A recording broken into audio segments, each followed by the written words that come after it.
Welcome to John Hardin High School. It's playoff time, week 1 of KHSA high school football playoffs. And we're at John Hardin High School where the 8-2 John Hardin Bulldogs, led by Coach Doug Preston, will welcome in the Raiders of Warren East High School down in Warren County, led by Coach Tanner Hall. Again, they're a 6-4 squad. We got a great game for you tonight, but want to do a little bit of a pregame show here for you here on Hardin County Education and Community Television. I'm Paul Gray.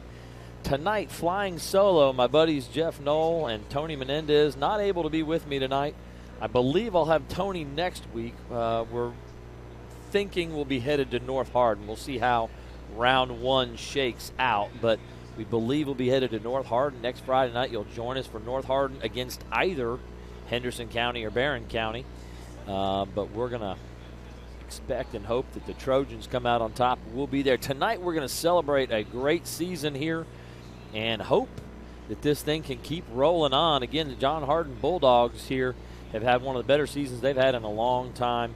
And congratulations to them on their 8-2 record. Coach Doug Preston, I'll say this. Anytime you get a good football coach in like Doug Preston, it's going to end up going in the right direction. It's taken him some years here to get things moving in that direction, but the John Hardin Bulldogs have it rolling this year, and it looks like in years to come. So congratulations, Coach Doug Preston, on doing a great job turning this thing around. We're going to have to pause for just a moment here for the playing of the national anthem. We're about 13 minutes from kickoff, and the color guard is coming onto the field here at John Hardin High School. And again, we'll pause for about 2 or 3 minutes for the playing of the national anthem here and be right back after that.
All right, we are back with our pregame show from here at John Hardin High School. The anthem has played. The colors have been retired from the field. John Hardin ROTC program providing that service here tonight.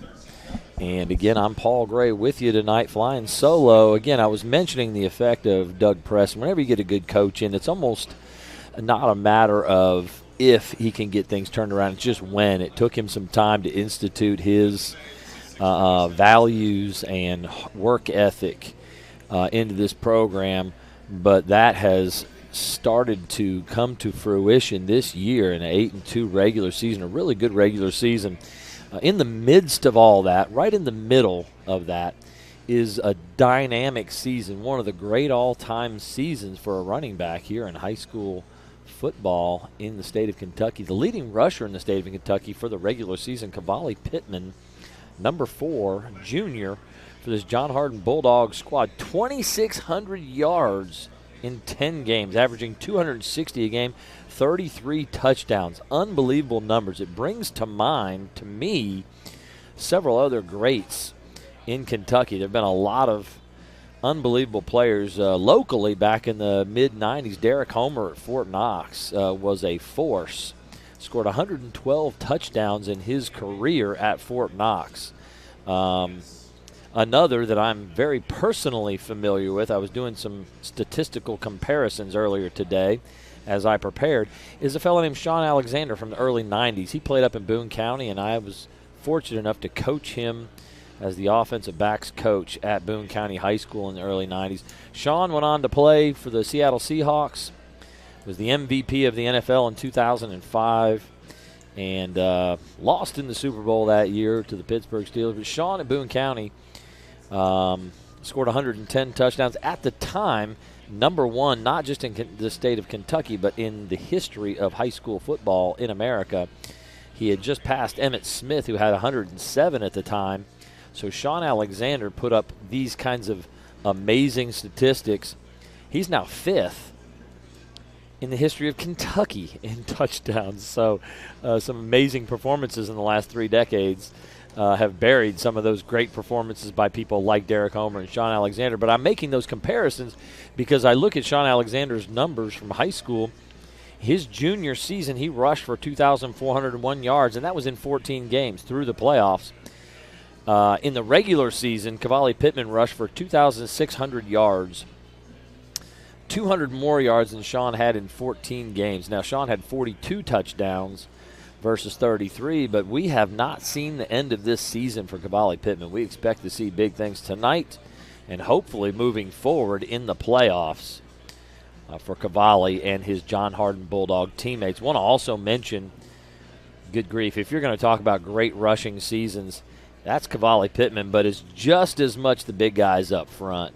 And they deserve all kinds of credit for the success this John Hardin rushing attack has had and what Cavalli has been able to do in this, his junior season. Want to give some big kudos and credit. Number 54, Damian Lyons, the senior. Number 55, Landon McCollum, senior. Tristan Goodman, Jr., Jason Scott, senior, and then a couple of freshmen who have played and contributed a great deal. Kason Cato, the freshman, and then also Xavier Farrar, who's also played an awful lot of football for this team up front. So those big guys up front don't always get a lot of credit. A lot of times it's all about the guys who put the ball in the end zone. And, buddy, I'll tell you what, Cavalli Pittman puts it in the end zone, but he's not getting there without a good group up front. And that group up front has been so solid and has really contributed amazingly to this historic season. So super happy with that, with what they've been able to do in helping Cavalli get there. Again, I was making some comparisons to the great Sean Alexander for Cavalli Pittman.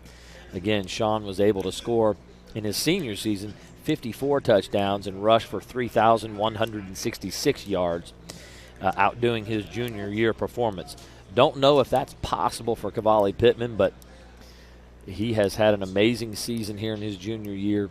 Hopeful that maybe he can even top that as a senior. So congratulations to him on a great regular season.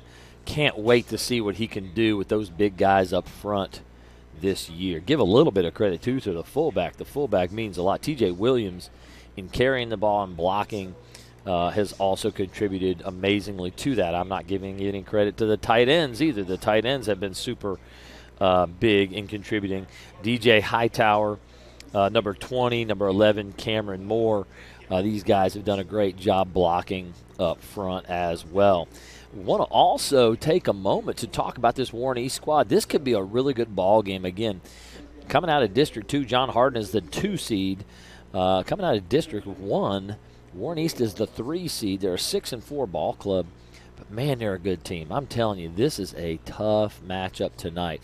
I think I would give just a small edge to the Bulldogs tonight. I think their running attack will be a little too much for this Warren East squad, but Warren East has done some amazing things. They're led by number 1, their quarterback, Dane Parsley, and Dane is unbelievable. He has done everything for this squad. He is nearly a 2,000-yard passer. He's 135 for 227 on his attempts and completions and attempts. He's got 1,924 yards passing, 19 touchdowns passing, and 6 interceptions. So a good touchdown-to-interception ratio. Good with the football, putting up big numbers. Oh, by the way, he's also rushed 72 times for 695 yards, almost 10 yards a carry. And he's rushed for 16 touchdowns. So 19 passing touchdowns, 16 rushing touchdowns. Dane Parsley is a force. He's a 6'2", 215-pound stud. Watch for the quarterback. Running back number 28, Jackson McCool, his rush for 801 yards and 14 touchdowns. So they've got a threat, another threat, right next to Dane Parsley in the backfield. That'll be Jackson McCool. They've got a big core of receivers that have helped quarterback Dane Parsley put up those big numbers. Leading receiver is number 0, Braden Lightfoot, 35 catches, 675 yards, and 9 touchdowns. Also, number 11, Logan Boyer, 34 catches, 427 yards, and 3 touchdowns. So those are their leading receivers. But they've got a host of guys, 3 or 4 others that have over 200 yards receiving and double-digit receptions on the season. So you're going to see a number of guys that are going to be getting involved tonight on that Warren East side. Warren East has scored a lot of points. Again, it's a 6-4 squad. Over at Central Hardin tonight, they're hosting Christian County. This Warren East club beat Christian County 55-6. We have no comparisons as far as common opponents. John Hardin and Warren East played nobody in common. However, Warren East has played several teams we've seen locally this year. Barron County, we saw twice. We saw them against North Hardin and Central Hardin. Central Hardin was able to beat them by 5 in an upset, and North Hardin was able to beat them by 8. That's actually the only 2 games Barron County has lost all year. But this Warren East squad, in a lost by 1 touchdown to the 6A Barron County Trojans, 60-52. They put up 52 points and came up just short. Now, that's one of the reasons I would say that I make John Hardin a slight favorite, is at times Warren East has struggled to stop opponents' offenses. I expect John Hardin to have success on offense, including Cavalli Pittman, along with quarterback Austin Richardson, who's been really efficient, 8 touchdown passes to just 1 interception all season. So I think they can continue to be efficient with the pass. I think they can certainly put up some points on this Warren East squad. So that Barron County game is one comparison we can make. Warren Central, they beat 43-14, did Warren East, and that's a team that Central Hardin could only manage to beat by 2 touchdowns. So we know that this Warren East squad is a good team. They've lost to really good football teams like Paducah Tillman, and again, a Barron County team that we know is pretty good as well. They've got big wins over teams like Franklin Simpson, who they beat by 3 touchdowns. So this is a good team. Tough first-round opponent for John Hardin. A lot of times you get first-round opponents and you can kind of cruise That's not going to happen tonight. I certainly expect John Hardin, the Bulldogs, to move on. That's what I'm hoping for, but they've got their work cut out for them tonight in this first round playoff tilt. So here we are. We're about ready to kick off. Number 88, Ashton Russell, will do the honors for the Bulldogs. Back deep for Warren East, number 11, Logan Boyer, that second leading receiver. I believe it's also number 28, Jackson McCool, back deep. I'm trying to read the number. Number 16 also back deep. That's Romario Johnson, who's the second, fourth leading receiver and third leading rusher for this squad. So does a lot of both carrying the ball and receiving the ball for this team. Those are your deep men for Warren East, and it's underway. It looks like it's going to be Boyer receiving it at the 9. And, wow, nice coverage. He's down at about the 17. Number 16 for John Hardin's Trey Martin. He was down the field in a hurry to get a stop on that kickoff return. Here we go. Action underway. It's a beautiful night, folks. It feels like football finally. We've had warm weather on Friday nights for so long. A little bit of chill in the air. It's actually perfect for football weather. Not cold for the guys out on the field at all. If you're sitting in the stands, you might want a hot chocolate.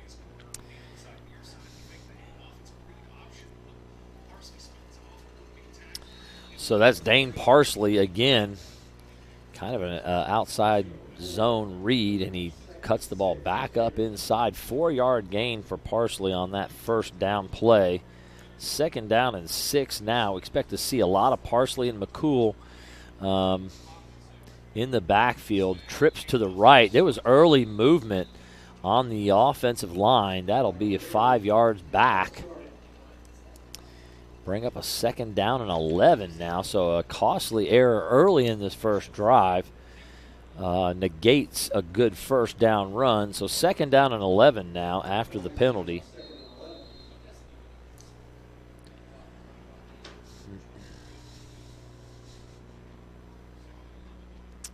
Trips left, gives to McCool. McCool straight ahead. Nice run downhill. Gets out to about the 22. He'll pick up 6 yards on that carry. Bring up a third down and 5.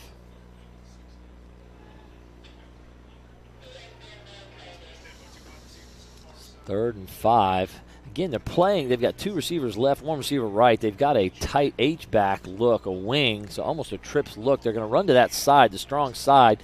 McCool just short, stops short. John Hardin man is down on the field. Went in low, made the tackle on McCool with contact to kind of McCool's knees and thigh boards. And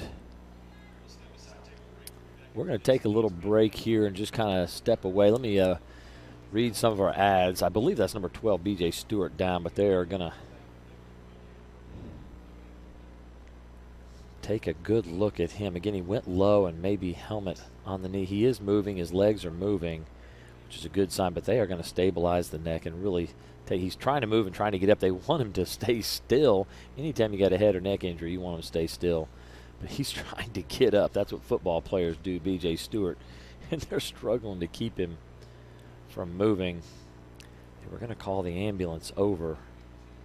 But B.J. is not having any of that. Wow. Wow. That's kind of a good sign, but a little scary as well. This is Hardin County Education Community Television Student Production. HCEC-TV is a division of Hardin County Schools. Live streaming Channel 1 programming sponsored in part by Brandenburg Telecom, providing service for all your telecommunications needs. Featuring Bark, protect what matters most. BBTEL Stream, watch TV with your BBTEL app. BBTEL Secure, a safer home awaits. BBTEL Blast, make the most of your Wi-Fi. Visit bbtel.com today. Physical Therapy Associates, more personal attention for more effective results, with locations in Elizabethtown, Hodgenville, Radcliffe, Bardstown, Brandenburg, and South Louisville. For more information, go online at physicaltherapyky.com. eTownselfstorage.com. Finally, a place conveniently located in Elizabethtown for more than just your self-storage needs, featuring video surveillance, climate control self-storage, but also storage for RVs and boats with electrical outlets in every spot keep everything charged up and ready to go when you are. Go to etownselfstorage.com for more information. Well, we've got the ambulance out on the field, and honestly, I haven't seen this before, but doing a great job kind of blocking. You really don't want everybody in the stands watching what's going on, so good job by the EMS kind of positioning the ambulance there. It was B.J. Stewart, number 12. B.J. is the second leading tackler on this squad. He had come up from his safety spot to take on the running back, Jackson McCool, and, did a good job going down to tackle, hit him at the legs, made a great tackle, but it must have been a knee that came up and made contact. Immediately you could see, again, I'm speculating. That's probably not a smart thing for me to do, but I'm going to speculate a little here. He didn't move. He was on, as far as I'm concerned, he had to be unconscious. And that'll happen when you have a knee or a thigh board come up into the head area. If you're down low making a tackle, you can get hit easily in the head or neck area with a knee or a thigh board from a running back. And so that's absolutely what I believe happened. And, again, we can't speculate what's happened or what's happening. By the fact that he didn't move for maybe 20 or 30 seconds, sprawled out in a very scary-looking fashion. I don't want to say that originally. I'm saying that now because the young man was moving, which I feel like is a great sign. But he obviously was unconscious, and that is automatically a concussion.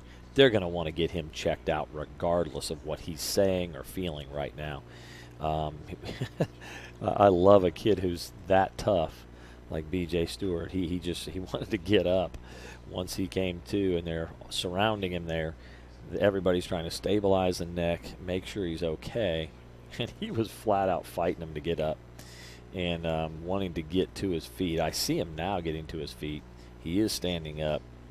I can't tell how much help he's getting, but it looks like they're going to head to the ambulance and probably go get him checked out. Anytime someone goes unconscious, you might want to get him checked out. But that's a really good sign, though, that B.J. on his feet, and obviously his teammates taking a knee, all very concerned for him.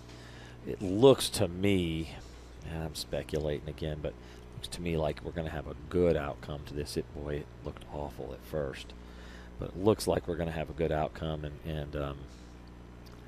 but they've got to be showing all caution and precaution when you've got a young man who's taken a big hit like that. So we'll, I'm sure,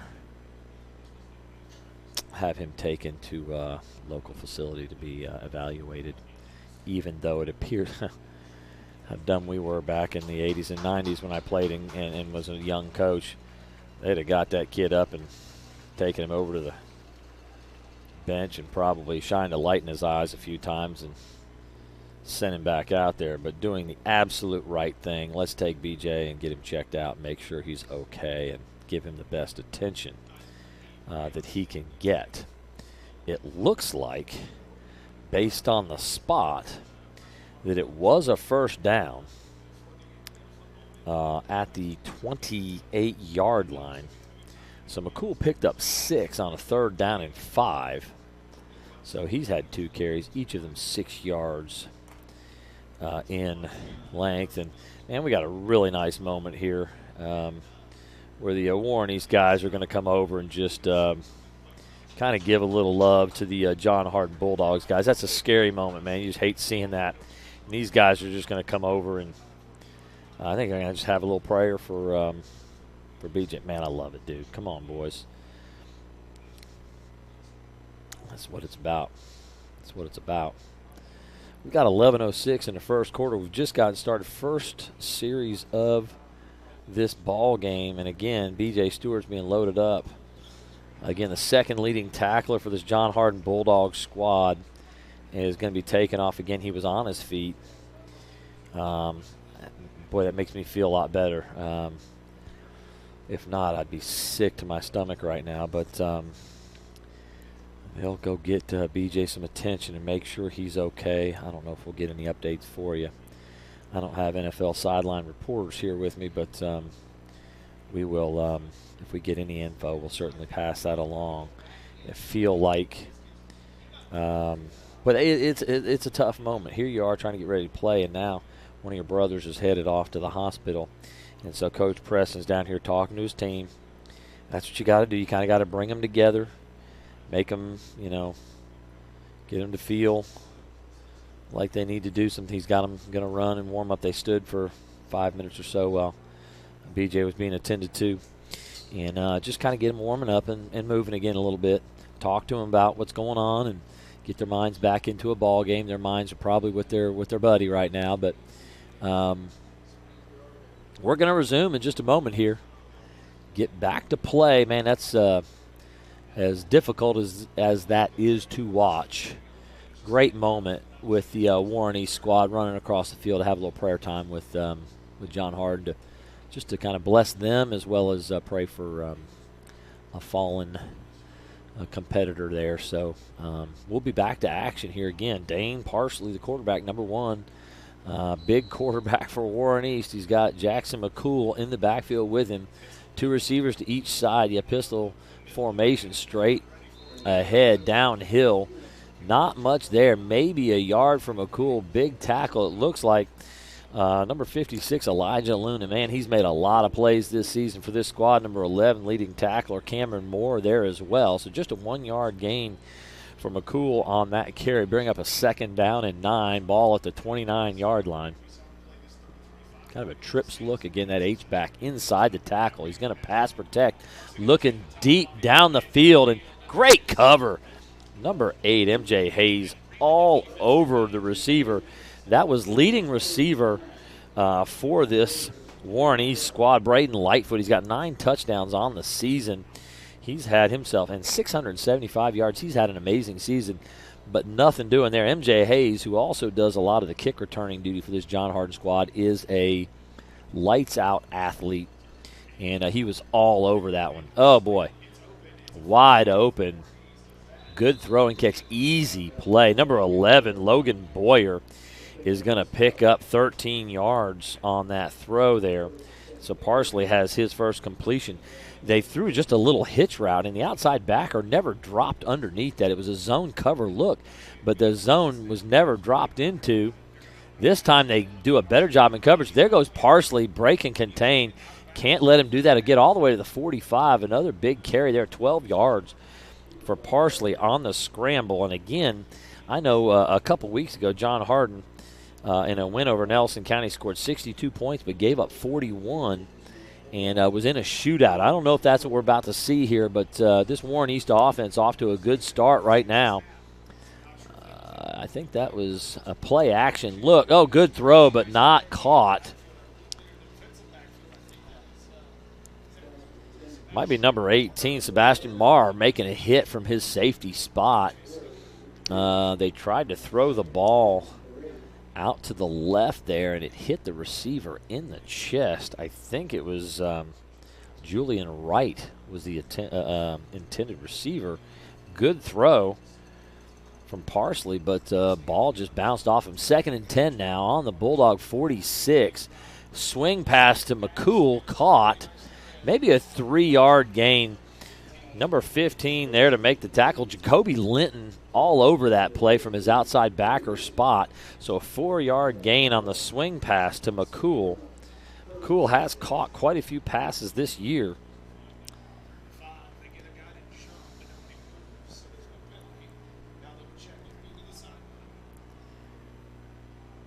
Big 3rd down here, 3rd and 5.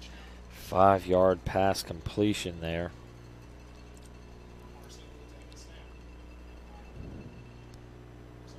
Yep, it's read option again. Oh, wide open. Parsley down the middle. Touchdown, Raiders. Wow. 41-yard run for Dane Parsley. And the read option, everybody was all over McCool as he was running straight into the A-gap between the guard and center.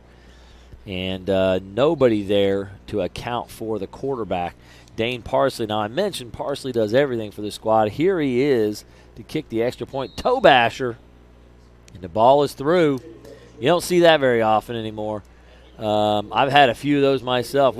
Man, I had a couple years as a head coach. I didn't have a kicker. and just find my best athlete and have him smash that thing through if he can. But Parsley there, he's now 12 of 13 on the season kicking extra points. I don't know if anything happened. They had a kicker named Steven Rodriguez, number 10, who is 19 of 24 on extra points. It looks like Parsley has taken over for Rodriguez and is now 12 of 13 on the season on extra point attempts. So with 9:07 to go, Warren East, impressive. We knew they could score points. We talked about that game against Barron County where they lost but scored 52 points in that ball game. We know this team can be explosive on offense. His quarterback, again, has run for over 700 yards now, easily, and has now probably thrown for almost 2,000 yards on the season. So impressive first drive. Coach Hall on the other sideline's got to be excited about this start. We'll see if his defense can handle this potent John Hardin offense that has put up so many points this season, including 35 last week, 62 the week before, 27 the week before that, 56 the week before that. So they have put up some serious points. Looks like they may have to be able to put up a few points tonight. The kick is going to be away. Cavalli Pittman takes it at the 15. He's got space. He breaks contain, trying to cut back. Kind of ran into his own player there. Gets out to the 40, so a good return. I had noticed MJ Hayes does a lot of their return work on punt and kickoff. It's playoff time now, buddy. Put Cavalli back there. He may be able to take one to the house on any of these kicks. So a really good idea. They kick it to Cavalli Pittman. That's a little shocking. I would not do that if I were the Warren East coaching staff. I'd say kick it anywhere else on the field but to that guy. 1st and 10, John Hardin. They're in the eye bone. 3 guys in a row stacked. Ooh, pushing ahead. We talked about that offensive line, and what a push there by the line and fullback T.J. Williams. Have not seen them in 4 other games be in that eye bone look where you got 3 guys stacked. Made kind of famous back early 2000s by Western Kentucky University when they won a national championship in Division I AA. And this time, Power Eye. Williams had a 5-yard gain there. Laundry. And now they'll jump offsides. So Warren East jumped offsides on their second offensive play. John Hardin jumping offsides on their second offensive play. Follow the leader. Hopefully they can bounce back the same way that the Raiders did. It's going to make it 2nd and 10 now. Again, they're going to see a lot of guys up front. It looks like a 5-man front, 53 goal line kind of look. Man-to-man cover against the pass. Pittman straight ahead out of that eye. Man, big tackle. 3, maybe 2 yards. Number 34 there. On the tackle, Gavin Henderson pulling Pittman back. 3-yard gain on Pittman's first carry of the ball game. Bring up a 3rd down and 7. Long yardage, not where this Bulldog squad wants to be. Big number 90 in there. DeMontre Barnett is the nose guard. That is a big fellow. Power eye right. We're going to have motion over here. Number 5 is the power back. I believe that's Amari Simon. Nope, Malcolm Adams. My bad. That's Malcolm Adams. And false start. Another penalty on the Bulldogs. I'm not sure about that. I don't understand what happened there, to be honest with you. They didn't like something about the motion, I think. I'm not sure what it was. I didn't see anybody else flinch. Maybe I missed that. Don't know what's happening. There's 7:30 to go here in the first quarter. First possession for this Bulldog squad not going well. 2 decent gains negated by 2 offsides or false start or legal motion penalties. They're going to go 2nd man through on the belly. That's Pittman, and he is stuffed. Maybe 2 yards on the carry for Pittman there. So carries of 3 yards and 2 yards. This defense, this 53, it's a kind of a goal line look. They do have a free safety back. It is a man-to-man coverage kind of look that they'll be in, I think, if they have to face a pass, which, again, John Hardin has been effective in the passing game at times. You're only going to see 5 or 6 passes on the game, I would think. Number 61, though, back to punt on 4th and 10 here. That's Isaiah Curry, who can absolutely boom the ball back deep. Can't see the number. Maybe 0 Braden Lightfoot. I'm not sure. Kick is away. Good kick. It is Braden Lightfoot. Ball bounces, and they're not going to field that. It's going to get to the 20. So about a 40-yard punt for Isaiah Curry.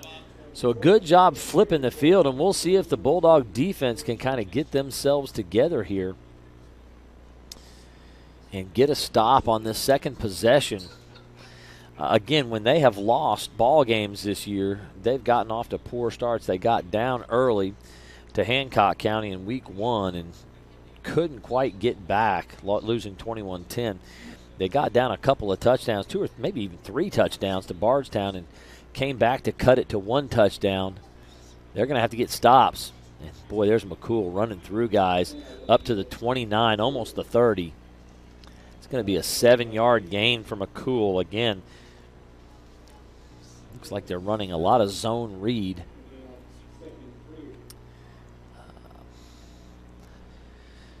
McCool will come out. Romario Johnson, number 16, checks in. He's going to be beside, not behind, the quarterback, Dane Parsley. Parsley looking to throw it. There is a penalty flag out. It might be a hold. Deep throw up the sidelines, caught but out of bounds.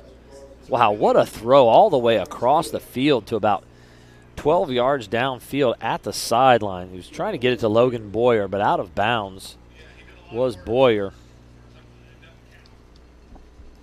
And that penalty, I believe, will be a hold. No? Yeah, it is a hold. They're just trying to get to the right spot there to mark off the holding penalty. So we will repeat second down, but it's going to be second down and 13 now. 5:45 to go here in the first. It's the second possession for the Raiders. They're up 7-0 here. Back now inside their own 20.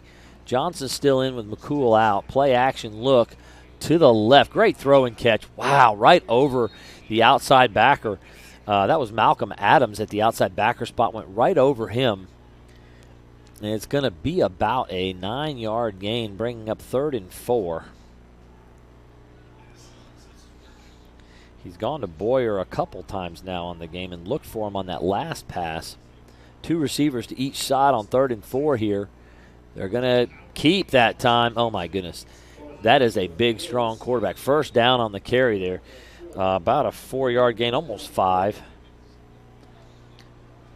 Parsley is something else. So, again, that was the outside zone read as Johnson's running a stretch to the right, an outside zone, and he saw the defense widen, the outside backer widen, and he is just going to run that thing straight downhill. And he had brought a ton of force to the line of scrimmage on that run. He is going to be hard to handle. Great throw. He is so smooth in the pass. Wow.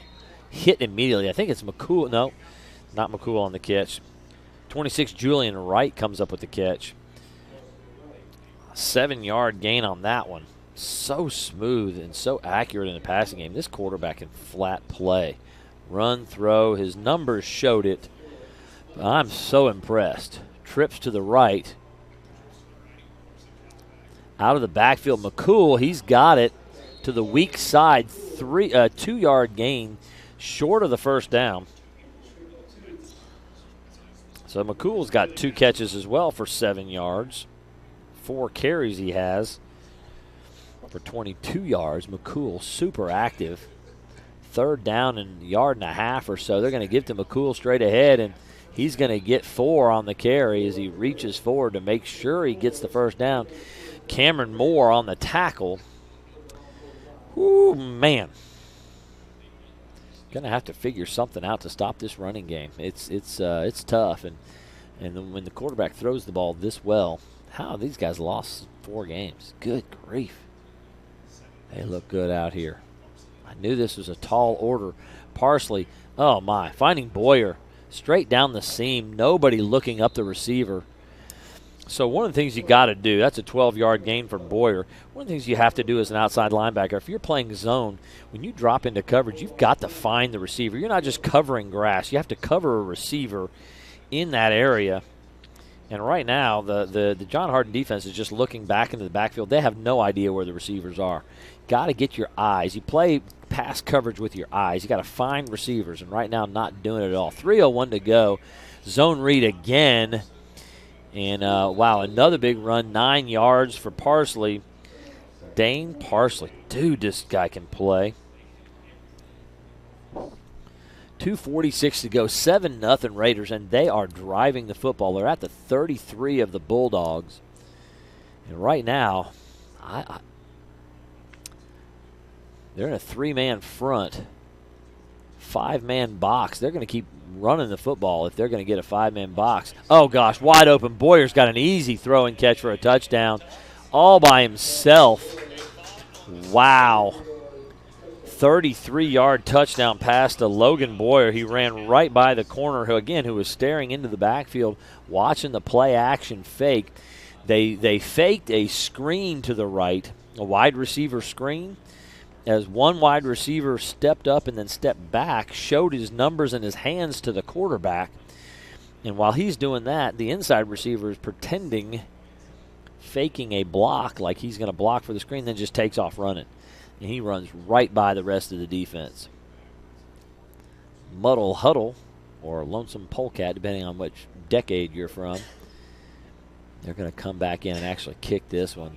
Parsley, toe basher, knocks it right through. So, wow. That is super impressive. 33-yard touchdown pass, Dane Parsley to Logan Boyer. And this is a tough start for this John Hardin Bulldog squad. 2:22 to go, down 14-0 here in the first quarter. Waddell's Auto and Scrap Metal Recycling is a family-owned business with competitive prices, pickup service, and a friendly staff available for your recycling needs. Located off of I-65 exit 91 on 311 Steel Drive in Elizabethtown. Call 270-982-7206 to talk to someone about scrapping metal and recycling. West Point Bank, hometown banking made simple, has 5 offices located in Elizabethtown, Radcliffe, Upton, Glendale, and West Point. Or find us online at westpointbank.com. West Point Bank, working better together. Again, 2:22 to go, down 14-0. And again, the two games that I have seen John Hardin lose, I've seen him win twice and lose twice.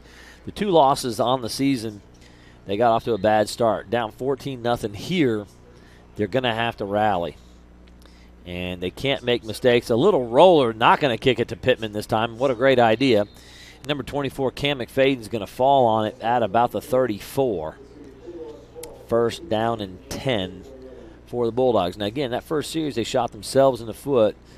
Warren East Raider defense did a good job of stopping the run, but they did run the ball well enough to get a first down if they hadn't had 2 5-yard penalties for motion penalties. Can't do that, that's for sure. So we'll see what they can muster on this second possession. 2 tight end, power eye left. Again, it's this 53 goal line look. They're going to give it to Williams. We're going to give him 4 yards on that one. So TJ Williams has carries of 5 yards and 4 yards. And I think the eyes of the defense are on number 4, Cavalli Pittman, and Williams is a great option, whether it's fullback trap or just a straight dive, belly one. I think that's a good idea. Also joining them in the backfield is power back in this power eye. Number 5, Malcolm Adams. Pitch to Pittman, got some space. Good run, a yard short, 5-yard gain. Tripped up, he had some space. Looked like it could turn into a big one. But again, the Warren East, they gave him 6. First down. First down. Bulldogs at the 44-yard line. So, again, if they can keep from making mistakes and getting penalties, stay in front of the sticks, got a great chance. Wishbone double tight end look here. Pass wide open. DJ Hightower, he's caught it. Down inside the 20, big pass play to the 14, Austin Richardson.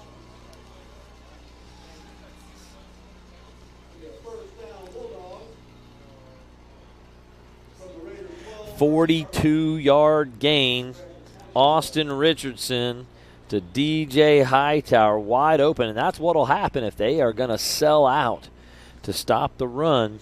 You're going to have some opportunities to throw the ball down the field. They've done a great job with the tight ends like Hightower. They also run a lot of wheel routes with the running backs coming out of the backfield. We'll be looking for that. Toss sweep again at space.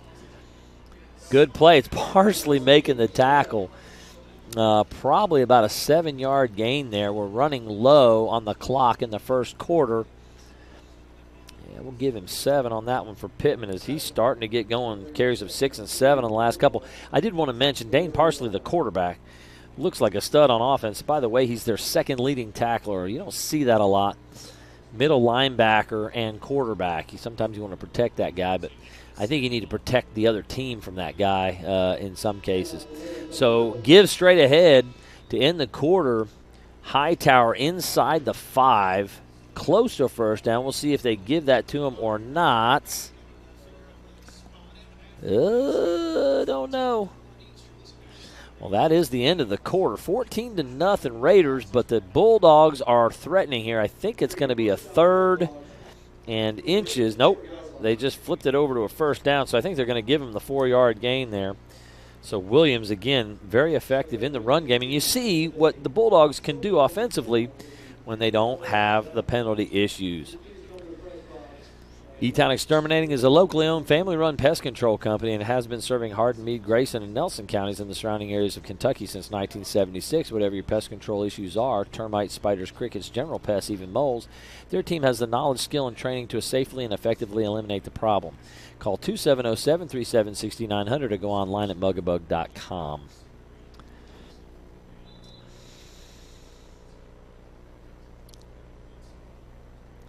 I want to give a special thanks to our HCEC-TV crew, Director Jeremy Miller, Technical Director Case Taylor, Graphics Lena Swecker, on cameras Ace McGuire and Isaiah Washington. Thanks to Jeremy and our students for the great work they do. Bringing you the action tonight. First down and goal from the 4-yard line. Bulldogs 4 cracks at it. Power eye right. They give it. Oh, Pittman, he's going to outrun him to the end zone. Touchdown, Bulldogs. Cavalli. Pittman from 4 yards out. So, again, a great drive there from this John Hardin offense. We talked pregame about that offensive line, and they did a great job creating some space, getting some movement, both for T.J. Williams and Cavalli Pittman there. Not sure what's going on here. Usually you'd see number 88 kicker Ashton Russell run onto the field, and there he is. He's on the field. I just didn't see him. Thought they might be going for 2. 11:54 in the second. 14-6 Raiders. Point after. Good snap. It's down. Russell knocks it through. As you'd expect, Russell on the season 30 of 32. 2 of 2 on field goals. He knocks another one through, and the Bulldogs cut it to a 1-score ball game there. So defensively on both sides, haven't seen much. I wouldn't even say that Warren East stopped John Hardin on that first possession. I'd say John Hardin stopped John Hardin with 2 illegal motion penalties. And that is the difference in the ball game here. Wow, I'd hate to be on – you know, I've been a defensive coordinator a number of times in high school football, and I'd hate to be standing on that John Hardin sideline right now looking for answers, because right now they are in a bit of a quandary here because this offense is hard to handle. When you got 2 guys that can run the ball like McCool and Parsley, and then they can throw it like they can, you're in a rough spot. But you got to do 2 things. Number one, you got to get more guys in the box. You've got to sell out to the run. You cannot let a team run down the field on you. Number 2, you've got to get coverage on people. I think you got to mix up some man coverage with your zone. The one thing I like about man cover, sometimes you'll get beat, but you've got a guy on a guy. And what's happening in the zone is receivers are unaccounted for. They are not finding receivers, and you've got wide-open receivers at times in the zone. So you can still run your zone defense. You just got to make sure they're finding people in those zones. Short kick, return, big hit there by number 20, Hightower. It was number 22 on the return. That was Mario Cerna. Cerna does not do much on the offensive side, but one of their top 6 leading tacklers on defense. So Cerna out there in the second row on return does a great job catching the ball and running with some power upfield. They've got great field position here with 11:47 to go to start their third drive of the ball game. They'll start on their own 43. And we'll see what old Dane Parsley's got for us because, man, he has done some good work. Trips formation to the right. Got McCool behind him in the pistol look. They're going to run that zone read again. 56, Elijah Luna all over McCool. Nice play. Got to get some one-on-one wins. And right there, Elijah Luna beat the guy blocking him and then made a very sure wrapped-up tackle there. McCool's going to check out. Again, a lot of these guys, McCool also one of the leading tacklers for this Warren East Raiders squad, 5th leading tackler. And so he's got to get a rest every now and again. Romario Johnson's going to check in at that running back spot. 4 wides, motion from Johnson, wide open, nobody covering him. It was man-to-man. Oh, my land. How did they miss on that as Dane Parsley, just missed a wide-open Romario Johnson up the sideline. He ran a little wheel route, and it was man cover. They went to man just like I was talking about. But when the back goes in motion in man cover and it's empty, the linebacker covering him has to run with him. Nobody ran with the running back, just falling asleep. It's man cover. You got to cover. And they're in man cover here. They're going to a cover 0 look with nobody deep. You're going to bring the house here. Well, good help there. Boy, pressure, good cover. Good, yeah. Tries to throw up onto the sideline. So very well played. They went to a cover 0 look, but number 18, Marr, kind of dropped back into coverage to give help on that wide side of the field. And so a big third down stop there. So the big tackle by Elijah Luna and the good coverage, mixing it up, and the miss. Wow, the miss. As Dane Parsley had a wide open Romario Johnson. Would have been 6 points easily as he was uncovered in a man-to-man coverage look. And Parsley's going to punt it as well. He kicks the extra points. Runs, passes, and that ball, that's a terrible kick. Wow, taking a John Hardin bounce straight backwards. He's only going to get about 17 yards out of that punt. It was a very high punt, a spiraling punt, but it probably only traveled about 30 yards and then hit point down and came straight back for about 10 yards. So, wow. Great field position for the Bulldogs. They needed that stop. They got some help. I'll be honest with you, they got some help. As Parsley had a wide open Romario Johnson and missed him, threw it a little too far downfield. You kind of have to take it easy on those situations. Wow. Cavalli Pittman gets outside of everybody, runs out of bounds after about a 4-yard gain, broke 2 tackles in the backfield. You're going to stop the clock because number 34 is injured, holding his arm as he tried to reach out and make a tackle. Gavin Henderson, 4th leading tackler for this squad. He's down now. He was reaching out to try to grab Pittman, and I think he's got a shoulder or an elbow injury. Man, and he is writhing, and I think, whenever you have a shoulder knocked out or something like that, it's painful. So I don't know if that's what it is, but I could see him holding his arm, and they've got him sitting up. It's got to be a shoulder or an elbow that's as he tried to reach out. Now, again, they had that play stuffed. 2 guys in the backfield right where Pittman wanted to run the football. He outran the one, which was Henderson, stiff-armed the other, and got about 3 yards on the carry there. So good play. Sometimes 3 yards is really good because it could have been about a -5 with the guys that were in the backfield there. 10:44 to go. Be second down. They only gave him 2, 2nd and 8.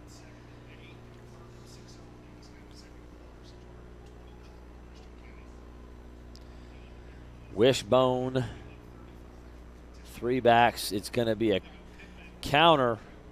Beautiful 10-yard gain, first down. Counter, which out of the wishbone is called cross bucks. They run crossing action, fullback and back going, opposite back going one way. Pittman coming back the other way. You kind of X block it on that play side where he's running the football on the right. And big hole as the defense was going with the flow, which was the opposite direction, the other two backs. Again, double tight end every play so far. This time they're going to be in a power eye left, and Williams is stuffed after maybe 2, almost 3. It's quarterback Dane Parsley.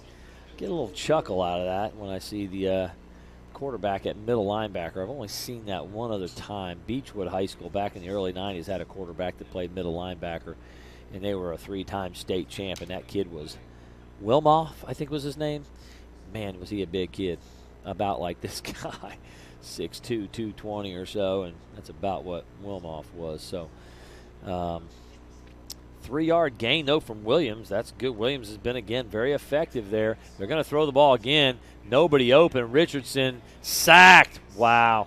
Can't go backwards like that. You got to figure out how to get rid of it.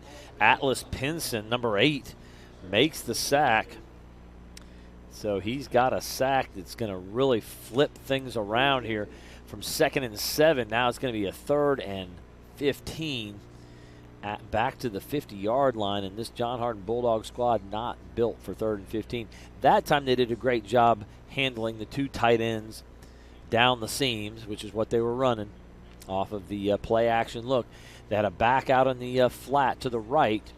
That was covered as well. So we're going to see a wide receiver for the first time, and that, in fact, is senior Nate Gayfield. Hayes is going to go with the jet sweep look. Wow, big play from Hayes out at the 40, and a late hit out of bounds. They're going to pick up a first down. He had gotten 10 yards on the carry, and Hayes has been such a big play guy for the squad. Looking at their stats, he's got 10 carries on the season, 241 yards. That's 24 yards a carry. So they run the jet sweep there out of more of a wing T look with kind of a double wing formation, one back in the backfield, but 2 wings. Send him in motion, and Hayes is going to pick up 10, and they're going to tack on a bunch more for a personal foul, late hit out of bounds.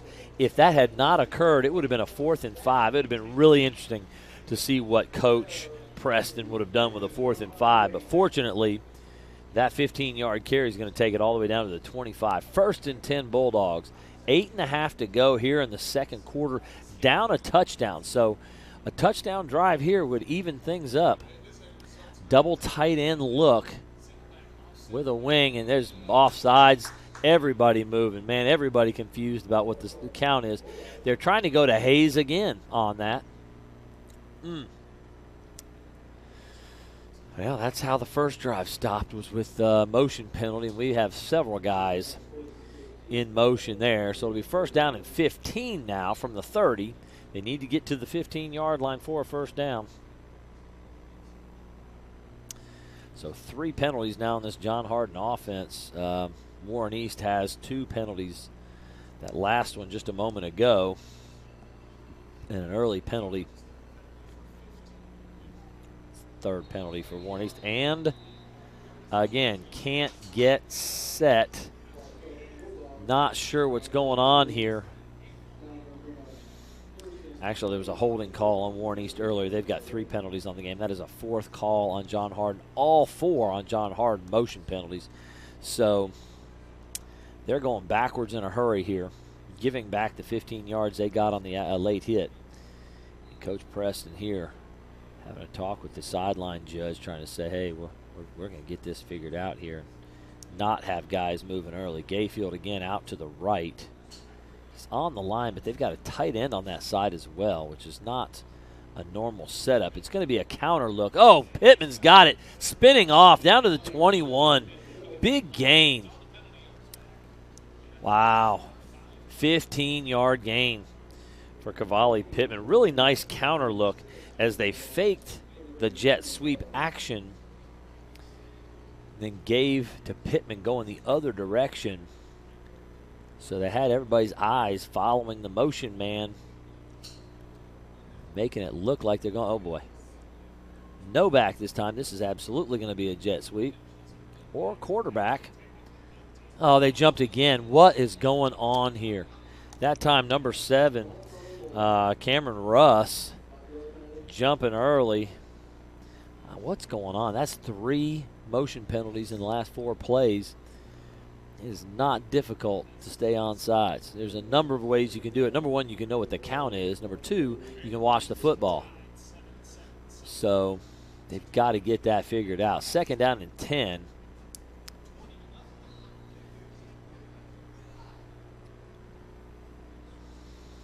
Again, no back. They always run jet sweep out of this kind of look.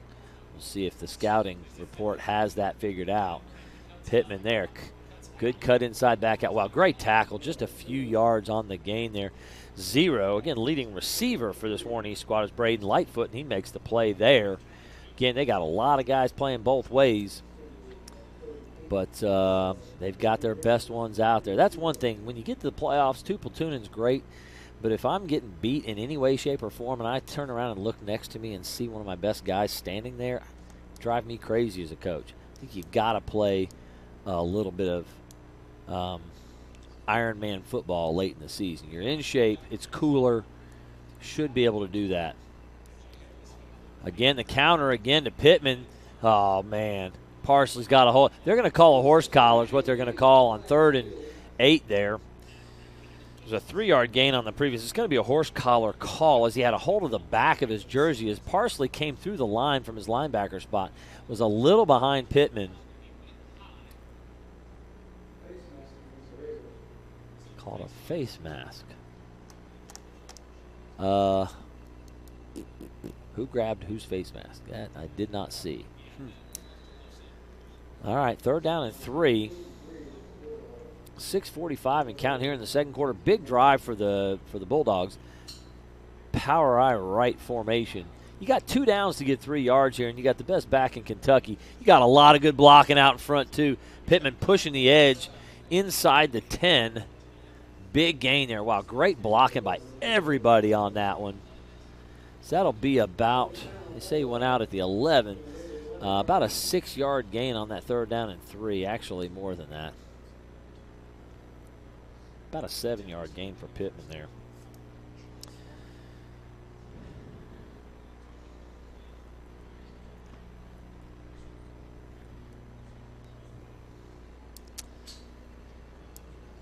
First down and 10. The ball's just inside the 12, maybe at the 11-yard line. Straight ahead. I don't love it. Looked like just a power. Some people call it gut. Some people call it blast. 2 lead blockers leading the back through the hole. And they'll pick up 2 yards, maybe just over 2. And there's going to be a timeout called here. It's inside the 10-yard line at the 9 now. And what I didn't love there is the line got a good push, but I did not see the backs pick up blocks. If you're going to have 2 backs going, they've got to get their hat on a hat somewhere out there. This is an HCEC-TV student production, Division of Hardin County Schools. Special thanks to our live sports coverage sponsors, Brandenburg Telecom, Physical Therapy Associates, Waddell's Auto and Scrap Metal Recycling, eTownSelfStorage.com, West Point Bank, and eTown Exterminating. Tune in weekly for all HCEC-TV programs airing on Brandenburg Telecom and Comcast Cables Channel 2 and Spectrum Channel 184. All HCEC-TV programs on the HCEC-TV YouTube channel. Subscribe to the channel today to get your local community sports and events. Watch from the sidelines. Sports show featuring our student athletes and teams. We'd also like to thank NFHS, the National Federation of High School Sports, and its support in providing live streaming service. Contact nfhs.com to subscribe today.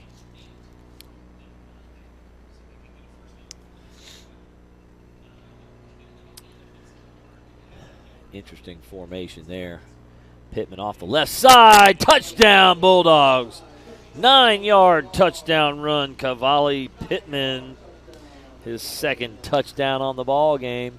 So a 6:14 to go here. It's 14-13.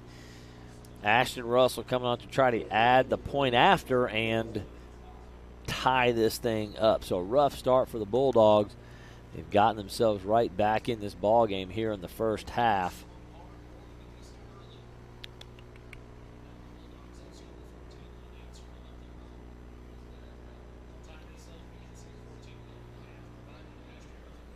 Austin Richardson, quarterback, is going to be doing the holding here.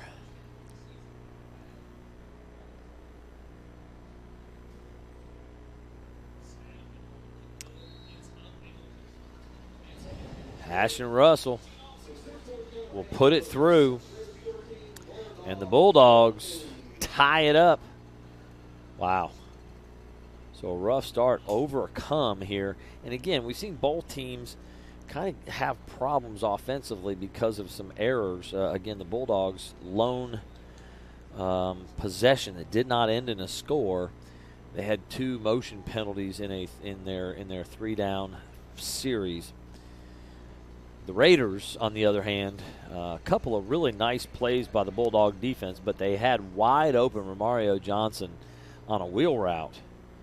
And the one inaccurate throw I've seen from Dane Parsley, where he just missed Johnson, overthrew him on a vertical route, and that happens sometimes. But when you're that wide open, you've got to not challenge that. If he has to stop and wait for the ball just a little bit, he's still got a chance to take that one all the way, but you can't overthrow a guy who's wide open.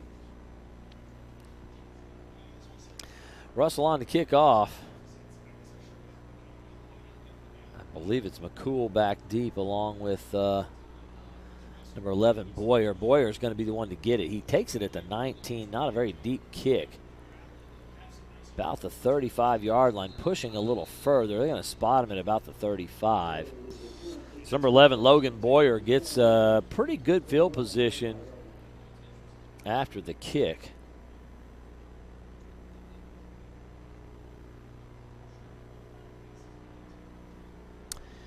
.6:02 to go, so lots of time for this offense. They don't need that much time, honestly. This is a high-powered offense. Dane Parsley at the quarterback pistol look. Right behind the quarterback is Jackson McCool. They're going to give straight ahead. They've got a pulling guard in front. So much room. 9-yard carry for McCool. Again, some sort of O-lead scheme where the offside guard is going to pull around. Again, it's just a 3-man front for this Bulldog squad, so they can pull a guard, an uncovered lineman, and not worry about. And that's what they're going to do again here. And, wow. 6 more yards from McCool. As number 50, no, excuse me, it was 55 for Warren East, the right guard. That's Preston Stillwell, was pulling around and leading on the outside linebacker. Did a great job engaging and getting a good block on number 15, Jacoby Linton. They're going to go straight downhill this time. And big tackle by number 52, but a 6-yard gain. 52 is Jaleel Shelby, who made the play. He's going to check out. And number 54, that's Damian Lyons, going to check back in. Hightower back in as well. So another 6-yard gain from McCool as he is just straight at it. This time it's Romario Johnson, his first carry of the ball game. He only gets about a yard, maybe nothing. We're going to give him 0 there, so a nice play by the defense to make it a 3rd down and 4 here. Again, over the 50, it could be 4-down territory. There's 4:22 to go here in the second quarter. Trips formation to the right. It's a really tight slot H-back look. He's like a lead blocker up in front. And there goes the quarterback. Man, nobody there. That read option, and Dane Parsley is going to take it the distance, 44 yards. And the Bulldogs are really struggling to handle that quarterback keep on the read option look.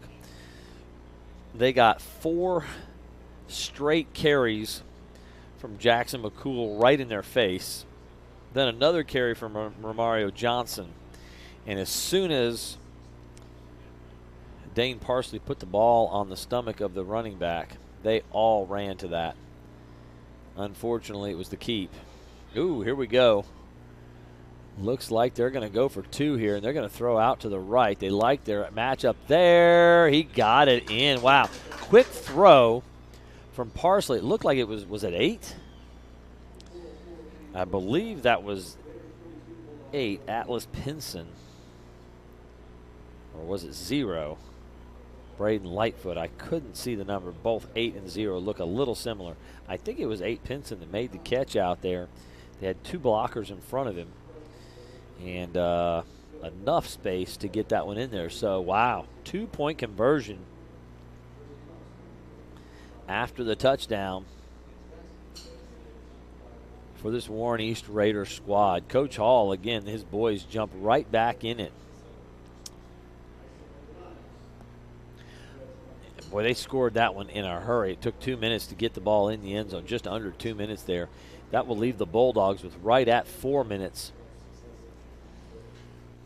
The Bulldogs have 2 timeouts remaining in this first half.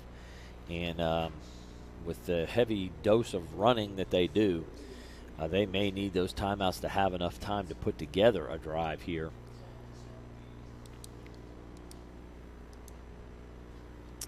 Back deep again, Pittman and Hayes, big play guys for this John Hardin squad. I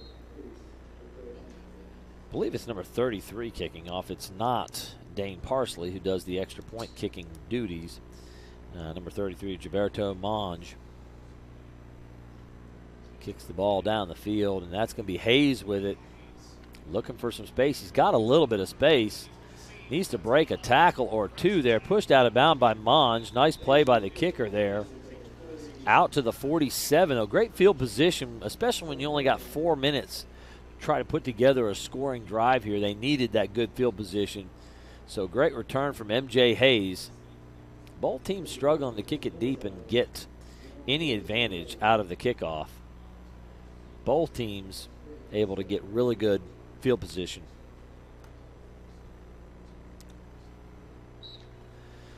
Just under 4 minutes here, and here come the Bulldogs. They've got 2 timeouts. Ball at their own 47. Overbalanced line to the left, but the formation is too. There it is. There is the throw and catch. They ran the power back on the wheel route up the sideline there.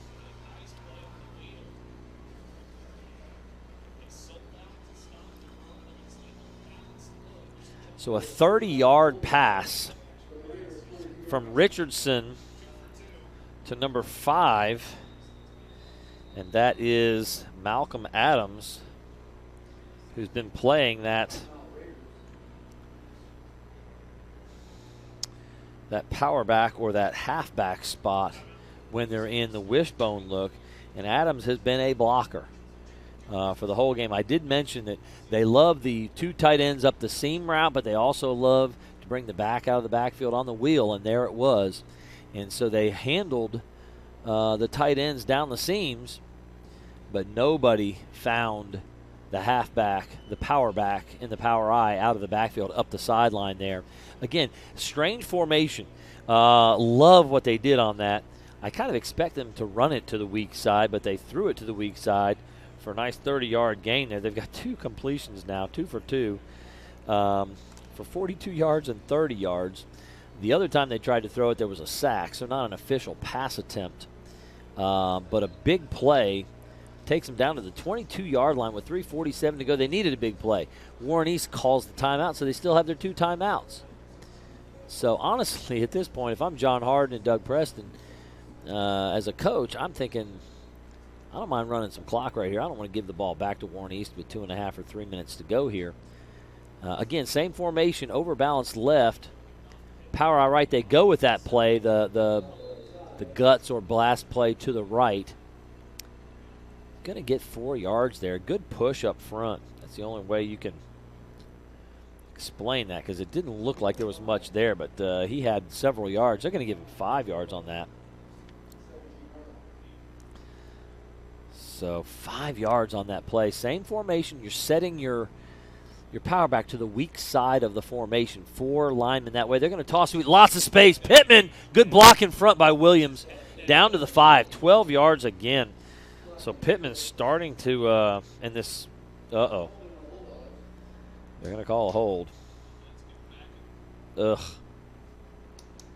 It's a big 12-yard gainer there, but it's going to come back. Not sure who they called that on. It may have actually been on Williams. Williams, actually, I think they've made the call on 5 Malcolm Adams. One of the lead blockers, again, Adams and Williams out in front on the toss. Fullback and power back.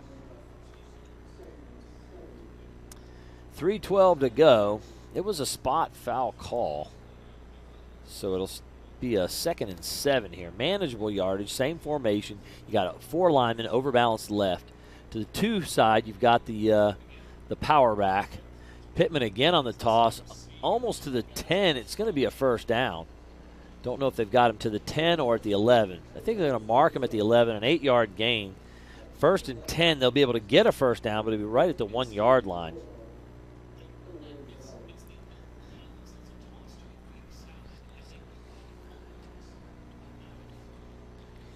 Pittman already with 15 carries on the ball game. Under 2 minutes and 40 seconds. They're going to go to the wishbone look here, double tight end. And there is play action look. Oh, my goodness. 2 receivers ran into each other. Richardson needs to put it down and run. He does.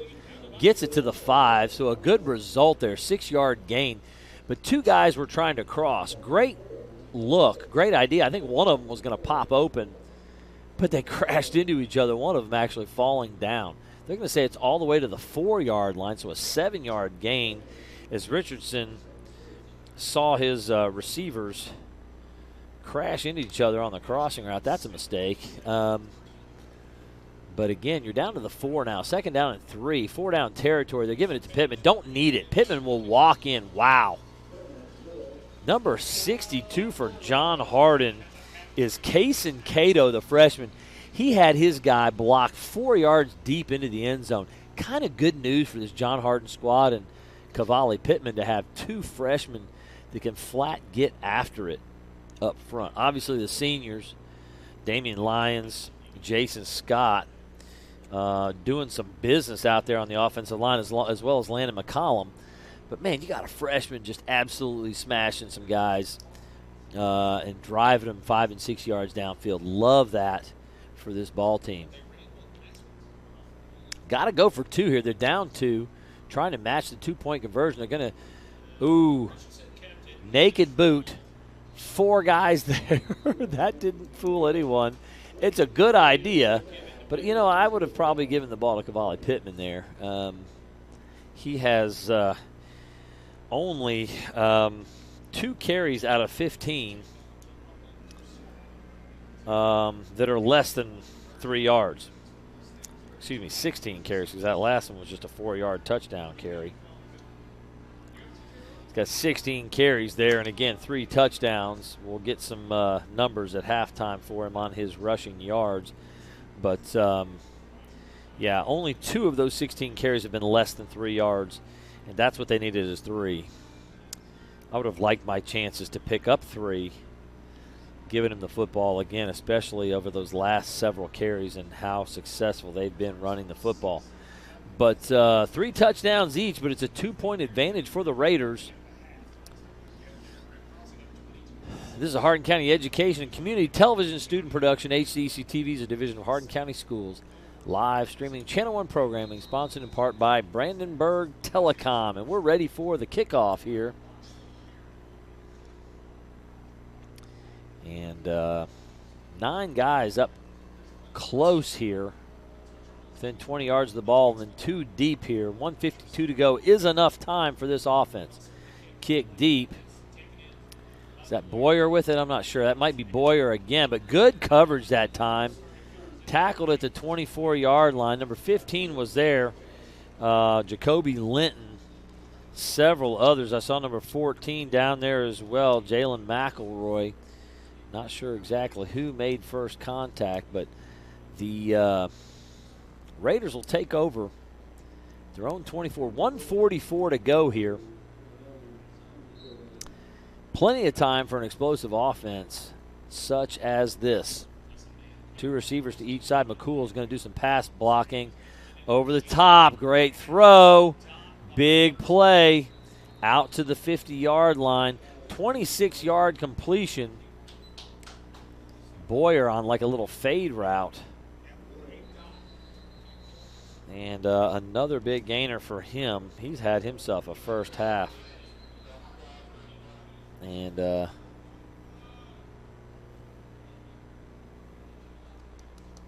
so first down, the clock stops on the first down. We're having a little clock issue. They're going to get it reset, I think.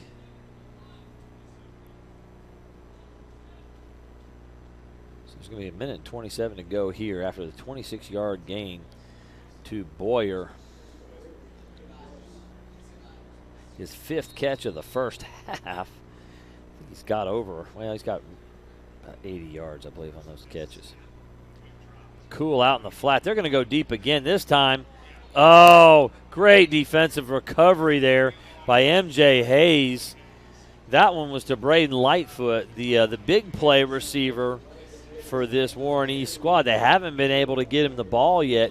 He had space. He had Hayes beat, but Hayes recovered and knocked the ball out right as the ball arrived. So big play, M.J. Hayes. Braden Lightfoot does not have a catch yet, even as the leading receiver for this squad. Parsley under pressure. He's going to break out of it. Still looking downfield. Got a man wide open. It's McCool out of the backfield. He falls down at about the 18. Wow. Scramble, scramble, scramble. And a 32-yard pass completion to Jackson McCool. So the back out of the backfield, a lot of times it's hard because you lose the back as he just kind of filters out. And on the scramble drill, he kind of runs by everybody. They're going to give straight inside. Big hit inside. Number 11, Cameron Moore, helped out by 56, Elijah Luna. And Warren East on the 1-yard gain there from McCool is going to call timeout. Use their second. They'll have one remaining. 38 seconds to go here for Warren East to put this on the board. It'll be 2nd 9 from the 17-yard line of the Bulldogs. Brandenburg Telecom, providing service for all your telecommunications needs, featuring Bark. Protect what matters most. BBTEL Stream. Watch TV with your BBTEL app. BBTEL Secure. A safer home awaits. BBTEL Blast. Make the most of your Wi-Fi. Visit bbtel.com today. Physical Therapy Associates. More personal attention for more effective results. With locations in Elizabethtown, Hodgenville, Radcliffe, Bardstown, Brandenburg, and South Louisville. For more information, go online at physicaltherapyky.com. Again, 38.9 seconds. 2nd 9 at the 17. See what Coach Hall has in store here as the Raiders are up 2. 22-20 is the score. Just about at the half. And they're trying to add to that lead right here. Trips formation to the right. Play action. Hightower giving chase. He's almost there. And wow, Parsley looking downfield, just couldn't get enough on it to get it all the way to the end zone. So great pressure from Hightower. I love the blitz from the outside linebacker off the weak side. And Hightower, such a good athlete, put all kinds of pressure on Parsley. He really couldn't get his feet under him to make that tough of a throw. Right-hander running left, trying to throw it about 30 yards downfield to a receiver who was standing, well, running across the goal line there. Tough throw, couldn't quite get it all the way to the goal line. Bring up 3rd down and 9. Again, the incomplete pass stops the clock. Got a little break here in the action for something.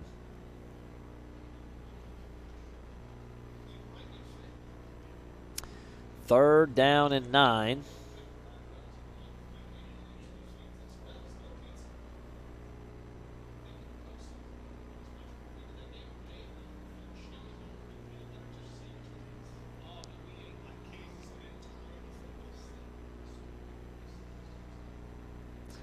Not sure what we got going on here. They're going to re-huddle.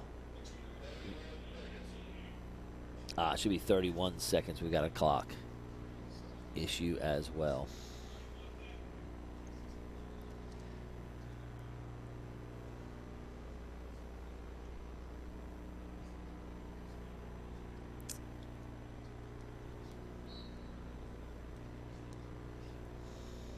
So on the incompletion, the clock had not run down enough. It's 31 seconds to go here. The clock is not running because of the incompletion. 3rd down and 9. They'll give it to McCool straight ahead. Nice play inside. Boy, he bounces off. Moore hit him right at the line. He picks up 4 or 5 yards. I'm going to give him 4 on that. Brings up a 4th down and 5. And they're going to go for it. They're ready to go. They're on the line of scrimmage. Not going to call a timeout. They will call the timeout here. Warren East calls it. Almost drew John Hardin off sides there on 4th and 5. Good idea to try to go fast and go with a freeze call to try to get him to jump off sides. But 4th down and 5 now. 10.8 seconds to go here in the first half. And the Raiders, 4th and 5, they're at the 14-yard line, so they need 14 yards is what they need.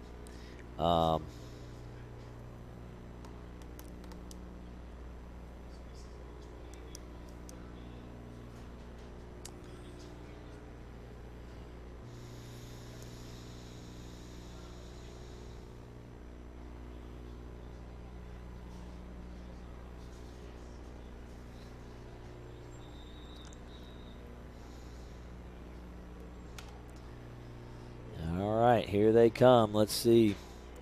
Yeah, I didn't expect to see a field goal unit. Parsley is pretty good at everything he does. I don't know if they feel confident about a 30-yard field goal attempt here. What do we got now? Timeout, John Hardin. They wanted to see the alignment. They're going to get their guys, their personnel set with just 10 seconds to go in the half.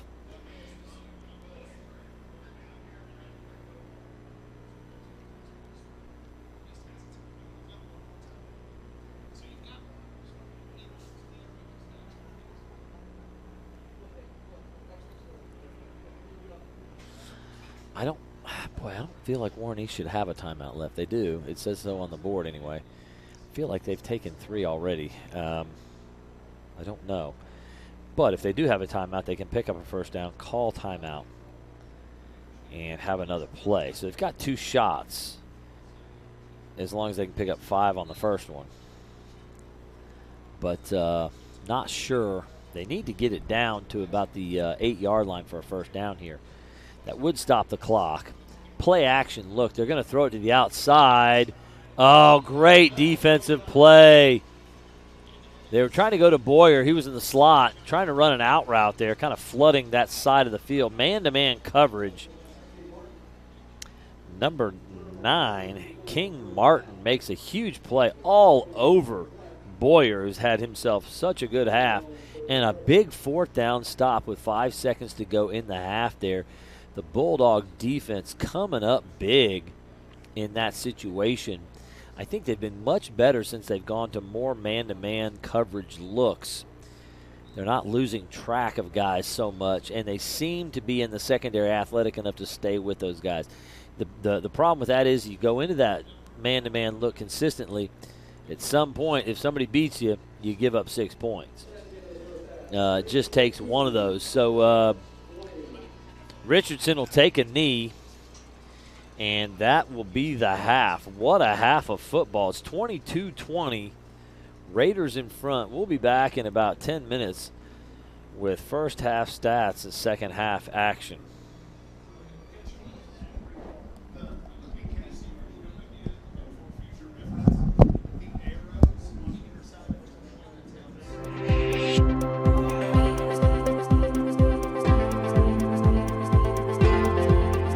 Hi, this is John White with HCEC-TV, and we're here with another sponsor, one of our great sponsors that we have for our high school sports action, that being Physical Therapy Associates and Whitney Ballou. Thank you for joining us today. Absolutely. Thanks for having me.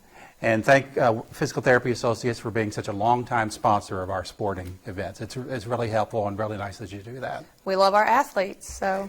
And so you're a physical therapist, but talk about some of maybe the other staff that you have there at your locations. Yeah, so E-Town is our biggest clinic. We currently have 6 clinics. I have been there for a little over 8 years now. We have had kind of a transition of some of our staff, but we've had a lot of the same people work for us for quite some time, which I think means a lot about the company. Right. We have a satellite branch of our Elizabethtown clinic where we have a therapist that treats women's health, which I know is a very hard thing to get into because there's not a lot of providers that offer that service. Right. So she stays pretty busy with that. We also have locations in Ratcliffe, Meade County, and Brandenburg. And then we have Bardstown and Hodgenville, and we are adding a new location, Mount Washington, which we are hoping to have open at the beginning of the year if all goes well with construction. So brand new building. That's really great. So I assume all the great services that you provide at your other locations Yes. will be available at this Mount Washington location as well. Yes, and of course our turf is kind of our big thing that we have had at all of our locations if we can, at least in some form. Some are bigger than others. Our E-Town and our Bardstown turf areas are the biggest, but we utilize that turf for the majority of our patients from shoulders to knees to back. So, and of course during COVID it was nice because we had a lot of extra space for treating patients. But just from a standpoint of being able to spread out, do some running, jogging, throwing, depending on what the patient needs, we have space to do all of those things. So we utilize it all the time. Good to hear that. So maybe briefly go over some of the wide range of different services that you offer, including we want to talk about vertigo, which I would never have thought about. That's something that you would go to a physical therapist to treat that problem. Maybe explain a little bit what I mean by vertigo, and then how you go about treating that. So a lot of people actually don't know. You're not the only one. There are medications that sometimes get prescribed and can help. There are times that that's prescribed and it doesn't help, and sometimes people can't tolerate the medications, and so therapy is recommended at that point too. Vertigo is something where basically the room spins for the patient, and it has to do with some of the crystals aligning in our ears, which people don't think about having those in our ears. But if they're not aligned properly, that's what can set things off to spin. And so we've got some maneuvers that we can do to test for it. Now, there are people that sometimes think they have vertigo, and it's something completely different, and so sometimes we can't treat what they think is going on. But majority of the time, it's fairly accurate, and we've got some testing we can do to see if it's exactly what it is, and then we actually treat the same way typically. Some of the testing is some of the treatment for it too. It's rotating the head, having them change positions from sitting to laying down and then standing back up, just to get those things realigned.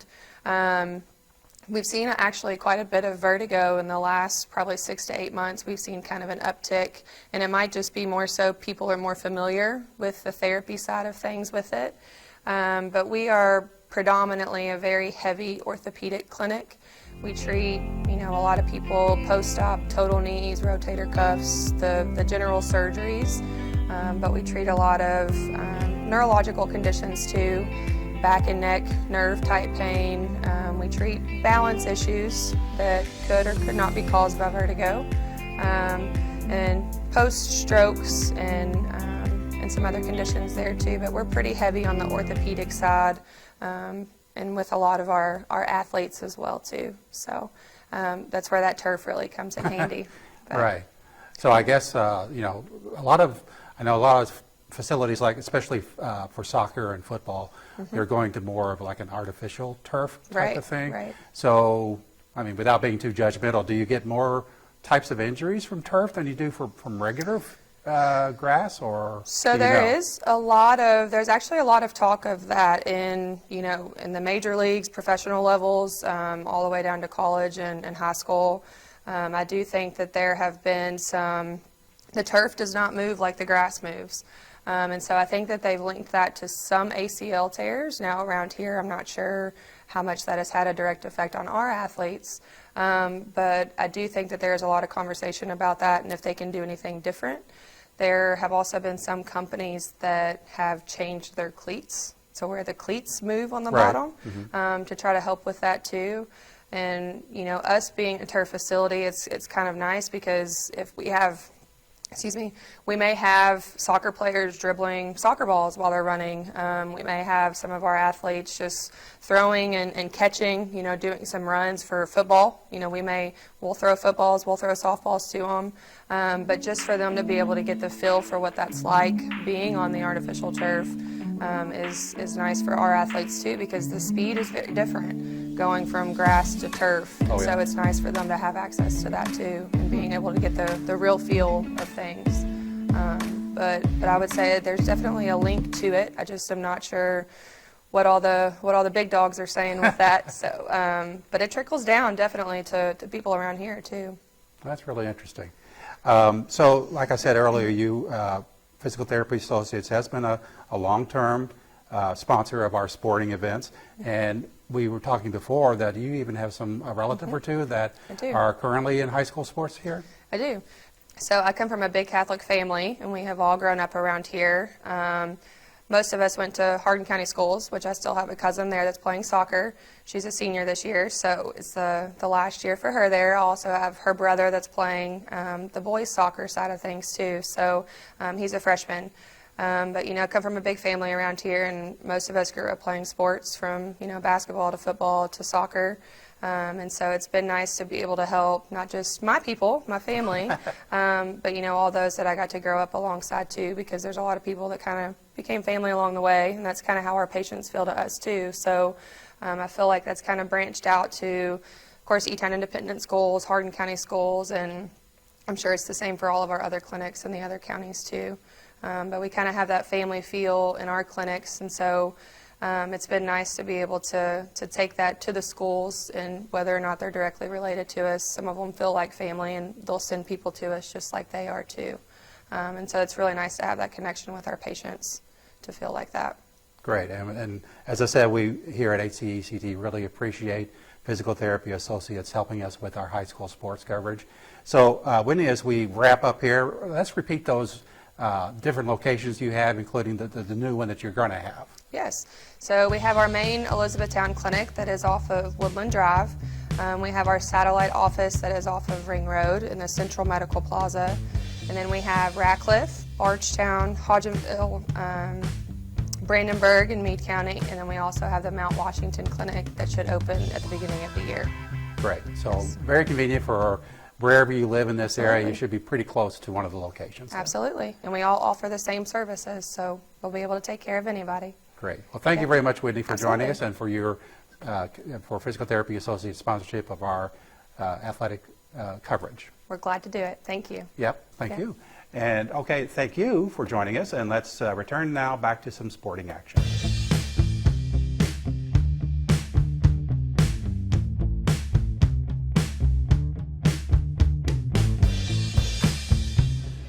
Welcome back to John Hardin High School. Paul Gray here, bringing action from the first round of the KHSAA High School Football Playoffs. The Bulldogs are down right now, 22 for the Warren East Raiders, 20 for the John Hardin Bulldogs. So we had an interesting first half. Let me give you a few statistics here for the Bulldogs. Good first half on the ground, as you'd expect. Cavalli Pittman, 16 carries, 100 yards, 3 touchdowns. T.J. Williams, 4 carries, 16 yards. M.J. Hayes, 1 carry, 10 yards. Austin Richardson, 1 carry, 7 yards for a total of 22 carries for 133 yards. First half total, pretty good. But even more impressive, 2 for 2, Austin Richardson for 72 yards through the air. Total of 205 yards for this Bulldog offense. The only time I saw them get stopped was because of penalty issues. And so a good start for the offense. On the other side, all Dane Parsley. We talk about how great Cavalli Pittman has been, and he's had a good first half, 100 yards on 16 carries. He's been outdone by quarterback Dane Parsley, 6 carries, 114 yards, and 2 touchdowns. The 2 touchdowns of 41 and 44 yards for Dane Parsley. He's been great through the air as well. 9 out of 16 for 139 and a touchdown. So what a great first half. 114 rushing, 139 passing for number 1 Dane Parsley. He's backed up by his backfield mate, Jackson McCool. Jackson's had himself a great first half. 10 carries, 50 yards. 3 catches, 39 yards. So good first half for Jackson McCool as well. Again, total there for the offense rushing the football is 164 yards. So 164 yards rushing, 134 yards passing. They are within a couple yards of 300 for the first half. Yikes. Got to get something figured out on that defensive side of the football because this Warren East offense is running wild. So 205 for John Hardin, just under 300. Right at 300, actually, as I do the math in my head. The receiving corps has been a one-man show for Warren East. 5 catches, 93 yards, and a touchdown for Logan Boyer. Obviously, again, McCool had the 3 catches for 39 as well. But Boyer doing the bulk of the damage there. So what an impressive first half offensively. Both teams have got to figure something out here. Again, you have to have good discipline if you're the Warren East Raiders defensively because you want to take all your guys and put them up at the line, almost at the line of scrimmage to play the run. You've got to stop, obviously, Cavalli Pittman, TJ Williams from running the football. But again, Richardson hit you twice, once for a 42-yard pass, once for a 30-yard pass. And so those guys that have coverage responsibility have to be disciplined. There's really only 3 possible receivers or probable receivers on any given play, and whoever has man-to-man responsibility for those guys has got to have some eye discipline to make sure they're checking to see if that guy is releasing on a pass route. So that's if you're Warren East's defensive coordinator, you want to sell out. You want to get everybody up. They've been running a 5-3 look to try to take away the run, but still struggling. Again, that John Hardin offensive front is winning the day, if you ask me. On the other side, if you're John Hardin's defensive coordinator, again, you got your work cut out for you. You've almost given up 300 yards. At this pace, you'll give up 600 yards. That's hard to fathom that you give up that much in a ball game. But what do? Well, they made one adjustment in the first half. That was to play a little more man cover. They were a little successful in that. They got the stop late in the end zone in man cover. And the reason you need to go man cover is 2. Number 1, you've got to get more guys in the box to stop the run. You can't have a 3-man front up here, and especially with maybe just 2 linebackers in the box, possibly 3. The other team is running some option looks, read option, where they don't have to block one. They got 5 linemen and a tight H-back in about half of their sets. That's 6 guys to block. If you got 5 in the box and they don't have to block them all because they're going to read one of them, you're getting blown up. You have got to get another guy in the box. You've got to play it a little more aggressively against the run. You can't, they gave up 140 passing and 164 rushing. You got to take something away. And right now, you're neither covering well nor defending the run well. You got to do one of them. And so the best option is to get everybody up because you can play man cover and stop the pass. Now, again, you might get hit for a big play, but you're already getting hit for big plays. Dane Parsley has 2 touchdown runs of over 40 yards. They've got a 33-yard touchdown pass to Logan Boyer, a 32-yard pass to Jackson McCool in one case. So you're already getting hit for the big play.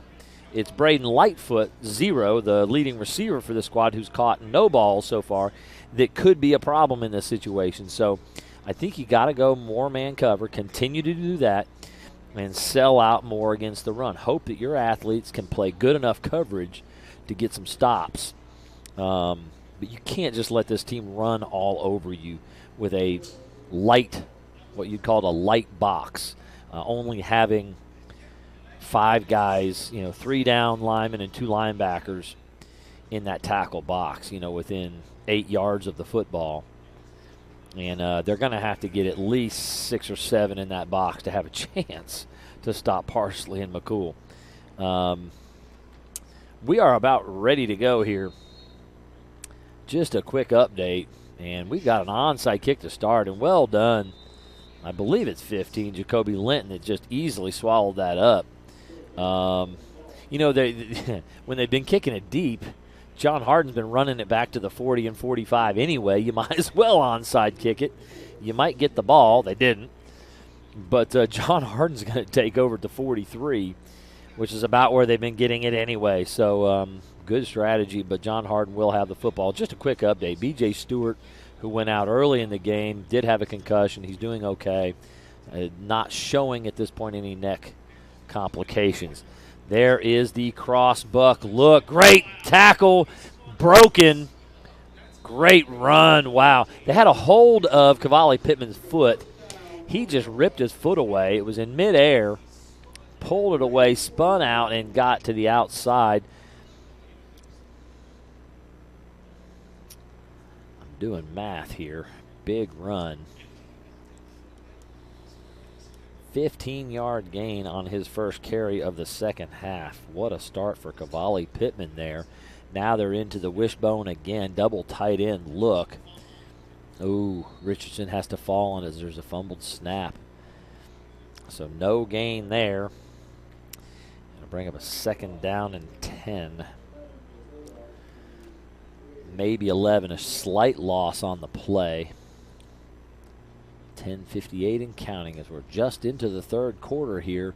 Bulldogs starting the second half with possession, down 2, 22-20. Been a heck of a great football game so far. Really enjoying both teams. Love to see the defenses start to step up and make some plays and some adjustments. It is a 5-man front. They've got 3 linebackers, 3 DBs. They're going to go toss sweep right. Missed block by Adams, and that'll only be about a 2-yard gain. Great play again as Parsley was there along with number 8, who had a sack earlier, Atlas Pinson. And so just a couple yards on that for Pittman as a couple blocks were missed out in front. It's hard to make those blocks in space consistently like that. And it's going to bring up a tough situation. They're on their own. They're on the 41 of the Raiders. 3rd and 9. They're going to go with the cross buck again. This time, a few yards, but not much there. It's going to be a 4th and 5 from the 38. What do you do? 3-yard gain on that carry, and maybe a 4th and 6 even. When you're inside the other team's 40. It's probably go time, and that's what Coach Preston's going to do. 4th down and 6. I'm not sure what 4th and 6 calls for. It could be another toss sweep action here. But here, the defense in the 53 look again. Defensive line, and they're going to call timeout here.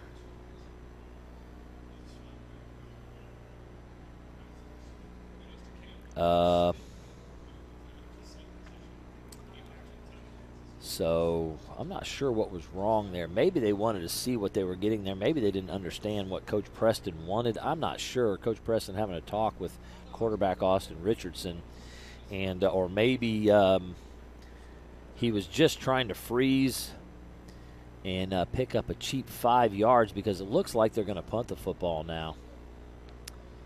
May have been a situation where they were going to try to go on 2 and draw the Raiders off sides.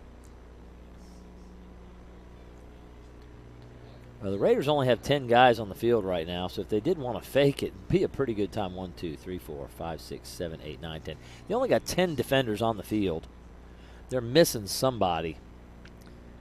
But John Hardin's going to kick it away. There's Lightfoot's got it. Ooh, big tackle.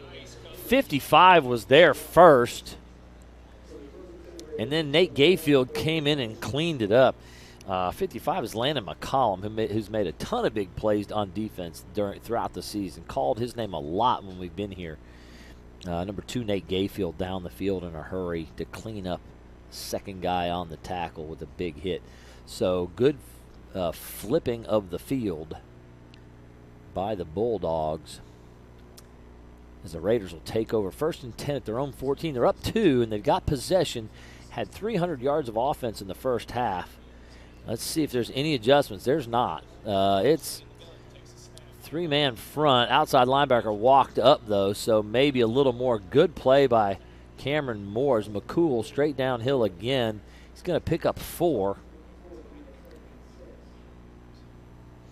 2nd down and 6. Moore from his inside linebacker spot came knifing through, but McCool, strong runner, is able to kind of fall forward and pick up 4 yards.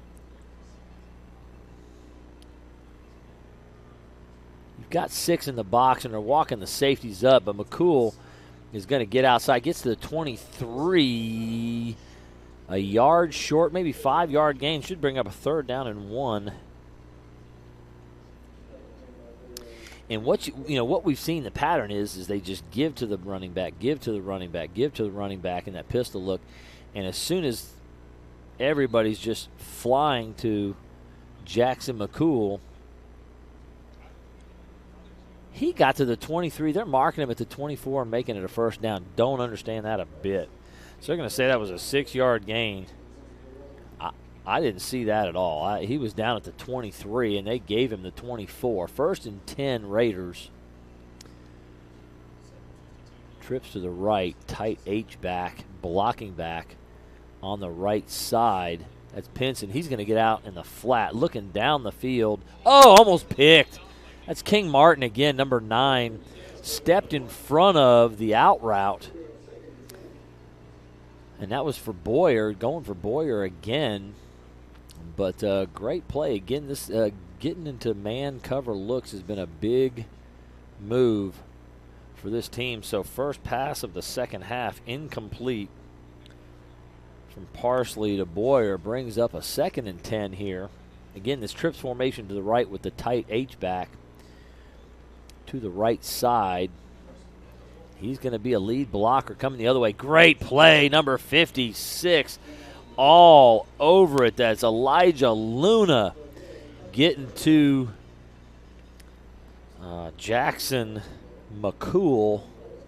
And that's a 1-yard loss. Brings up a 3rd down and 11. Haven't seen a lot of negative plays out of this Warren East offense, but there's a big tackle for loss by Luna. And John Hardin defensive front doing a lot of subbing to keep fresh guys on the field. 1 deep man cover looking down the field. Nobody there. Here comes pressure. It's Adams. Deep throw to the sideline, way out of bounds, thrown away. And had pressure coming. Malcolm Adams, late pressure on the scramble. And great man cover. So it does appear, again, 1 breakdown is a problem. It does appear that these DBs and outside backers doing a good job of staying with the Raider receivers in a man cover look. So they can put a few more guys up there. They're still playing a 3-man front, but they're walking up the outside linebackers tight, at least one of them. And I think they've only got 10 guys again. Here comes 11. So they had 10 guys on the punt return. Now they only had 10 guys on the punt. They get another one in late. Ooh, strange snap. But, wow, this is a pretty good kick. Parsley lands at the 40. It's going to bounce forward now. It's going to get inside the 35, down to the 33, I believe.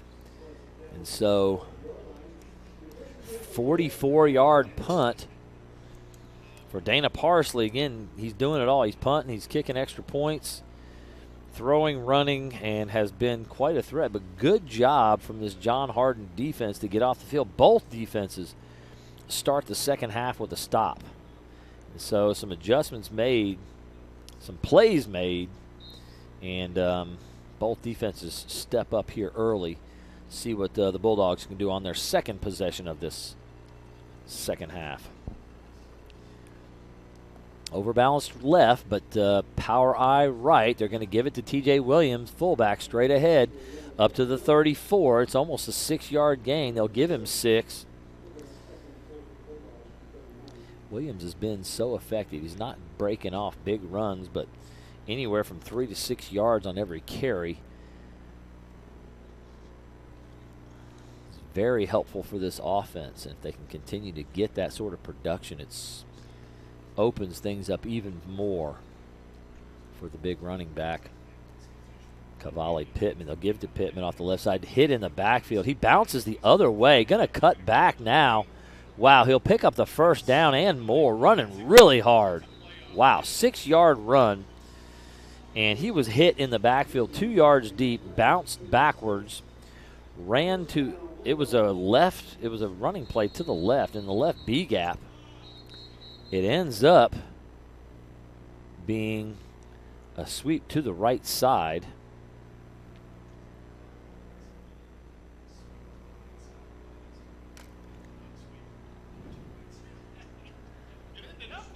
It's left ISO, right sweep.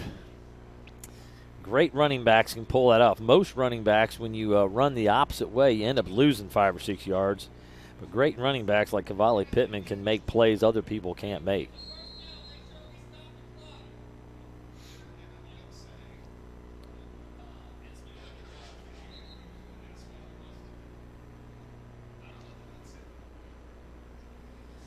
They're in the 5-man front. That's how they're going to play. It's a double tight end look almost every time, so they don't have to change their defensive look. This time it's Adams off the left side. Oh, there's a flag. It's going to be a hold. I believe it's on Pittman, actually. 12-yard gain from Adams is going to get called back, and it's on Cavalli Pittman. He was a lead blocker that time for Adams. Big run as they give the ball for the first time to Adams. Adams had the big catch for 30 yards in the first half, but this one's not going to count. And it's penalties that stop the lone stop. The only time the Bulldogs were stopped was on because of penalties. So here they go backwards, 1st and 20 now. The ball all the way back to their 37-yard line. Tough, long yardage for a team that runs the football so much.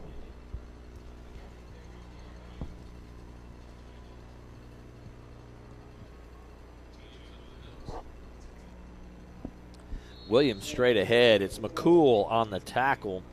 He's going to pick up 7. And it was such a great push by the offensive line. He really didn't have a lot of contact until he was 4 yards downfield, and then he's just pushing hard for those other 3 yards.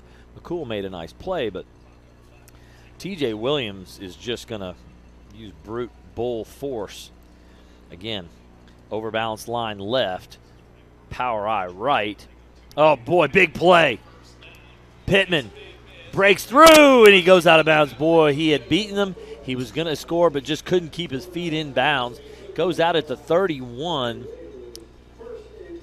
25-yard carry. So what happened there is they blitzed the inside linebacker, McCool, and he could not get off his route to get to the outside where Pittman was running the ball. That took one linebacker out of the play completely. That inside move, that inside blitz from McCool, whether it was just him reading and trying to get there or a called blitz, just left him with one less guy. Straight ahead, Williams again running through a tackle, pulling his way to the 20. 12-yard gain. Wow. So physical right now, this Bulldog team.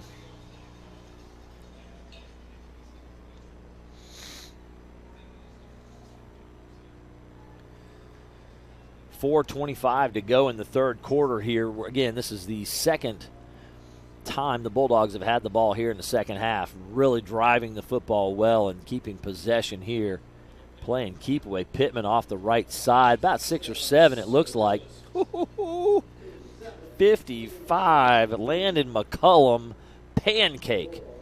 Somebody feed that guy a pancake tomorrow at breakfast. He just put one of the Raiders on their back. Love it. 7-yard gain. Didn't look like much, but because they're winning up front,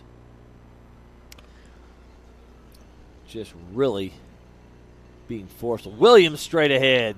Boom, down to the 4. Another 6 or 7 yards, actually. Make it 9. Wow. So carries in the second half by T.J. Williams of 6, 7, 12, and 9. Your fullback is absolutely having a massive impact in this second half here, wearing down the defense. Pittman, his last 3 carries, 6, 25, and 7. Bulldogs winning that ever important battle up front. Straight ahead, Pittman untouched. 4-yard touchdown run. Bulldogs take the lead. First time in the ball game. They got down 14-0, and here it is, 26-22, 4-point advantage. Are they kicking it? Are they going for it? I think we're going to see a 2-point conversion attempt to try to make this a 6-point ball game. You're up 4, so you're up more than a field goal. The difference between 4, 5, not a big deal. 6, if they can get to 6, another score and another 2-point conversion kind of puts them back on track. They're going to toss, sweep it. Oh, my goodness, nobody there. What great blocking. Holy cow. Cameron Moore absolutely pancaking number 8. That's Pinson on his back on the O in Bulldogs. I'm telling you what, Coach, when you grade this film, we need to be passing out some serious helmet stickers for blocking, because there are Raiders on their backs. I got to tell you, again, we predicted maybe like a 1-touchdown win tonight. Bulldogs with a slight advantage. But at this point in the third quarter, it's gonna fall very heavily on this Raider offense. They're going to have to score the football. The defense, I don't want to say this, but I was going to say the defense is done. Right now, I don't see them, because of their being physically completely outmatched up front, and by the backs running the football and blocking for each other as well. They're just outmatched physically on that side of the ball. Now, again, we've seen the Bulldogs make mistakes and stop themselves, so caused fumbles, penalties could stop the Bulldogs. I don't see that Raider defense doing it. Now, they're going to have to stop this potent Warren East Raider attack that has put up 350 yards of offense in these first 3 quarters. Maybe more like 320, but it's a big number. We got 3:11 to go in the third quarter. Russell kicks it off. It's going to drop in a strange spot, bounce sideways, funny. Wow. Braden Lightfoot lucky to get that one picked up. He's going to get it to the 26 as it landed in a strange spot between the second row and the third row of return men. And Lightfoot had trouble picking it up. It bounced funny, as a football will do.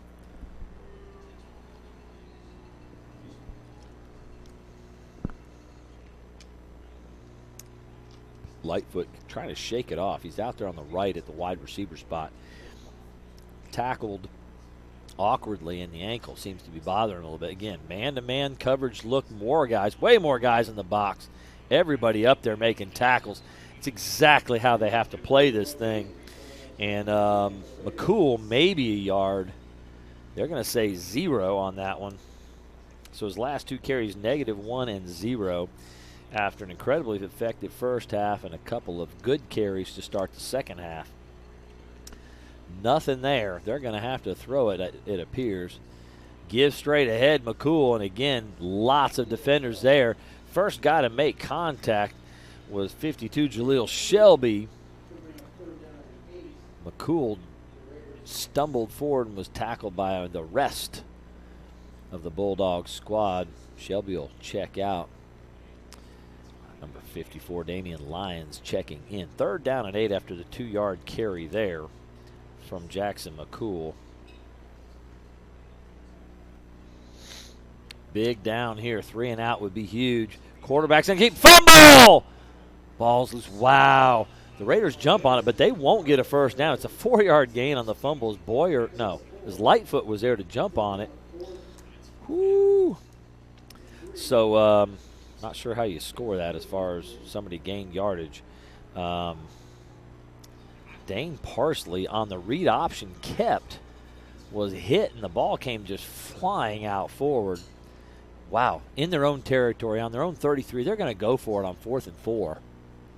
Motion across. First time we've seen that. And here comes the quarterback, the big quarterback, Parsley, pushing ahead for a first down. He was just going to bull his way to that first down. He put his head down and was just going to push the pile, whatever it was, to get that first down.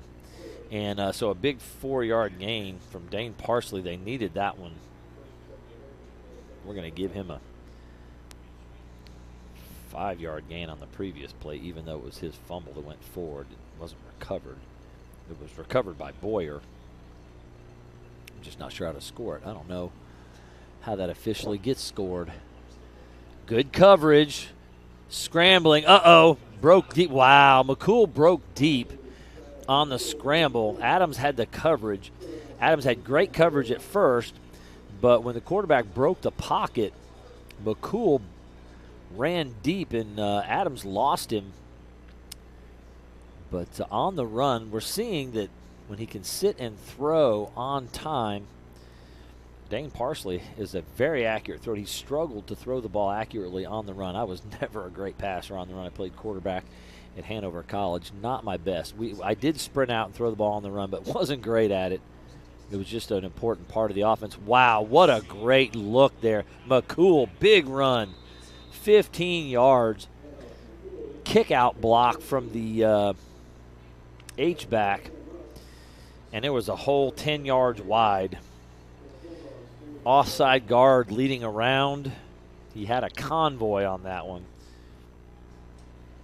First down over the 50 now, and here come the Raiders to the 48. Trips to the left, the short side. Oh, go to Lightfoot. Another great coverage play. Wow, number 8, MJ Hayes. So, again, Braden Lightfoot, they've gone to him 3 times. Each time Hayes has had him locked up. And so they've taken their best cover guy and put it on the best receiver. And right now it's the corner winning. MJ Hayes making plays. Ooh, I kind of like that. MJ Hayes making plays. That's what he does. Locking down the other team's best guy. Man-to-man cover look. Quarterback on a counter that time. TJ Williams getting off a block and making the tackle. Big play for 25 there.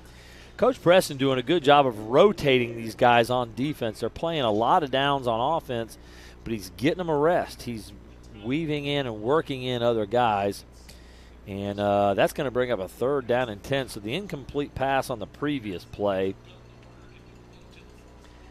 And the quarter is going to run out. So they'll move the ball 4 yards from the 48 to the 48. And after T.J. Williams made a great tackle on Dane Parsley for 0 yards on that one, it'll bring up 3rd down and 10 when we return for the 4th quarter of action. eTownSelfStorage.com, finally a place conveniently located in Elizabethtown for more than just your self-storage needs, featuring video surveillance, climate-controlled self-storage, but also storage for RVs and boats, with electrical outlets in every spot to keep everything charged up and ready to go when you are. Go to eTownSelfStorage.com for more information. Waddell's Auto and Scrap Metal Recycling, family-owned business with competitive prices, pickup service, and a friendly staff available for your recycling needs. Located off the I-65 exit 91 on 311 Steel Drive in Elizabethtown. Call 270-982-7206 to talk to someone about scrapping metal and recycling. Again, I love the fact that this John Hardin Bulldog squad has gone to this man-to-man look. They have not gone away from a 3-man front, but they are playing their linebackers way tighter, whereas they had them spread out all over the field in the first half. They've got at least 3 of them in the box. We're seeing at least a 6-man box with either a walked-up safety or outside backers that are also playing a little tighter. All of this to take away the run, getting 6-7 guys in the box to stop the run, playing man-to-man coverage everywhere else on the field. It's a little bit of a lighter box here on 3rd and 10. They're going to spread out a little more, maybe 5, 6 if you count T.J. Williams at the right outside backer spot. Quarterback on the run to his left, throwing back, wide open McCool. He is down the middle of the field, down to the 10-yard line. Wow. All right, there you go. So they go play action look. And when they do that and sprint out, whoever was in man coverage on the running back forgot that he was supposed to be covering the pass. McCool uncovered 38 yards from Parsley. Give to McCool. First and goal from the 10. He's down to the 5-yard gain. Well, this Warren East offense answering the call. Defense tired and struggling. Offense continuing to play great football. Trying to substitute. They're not going to get everybody off the field. Timeout, John Hardin.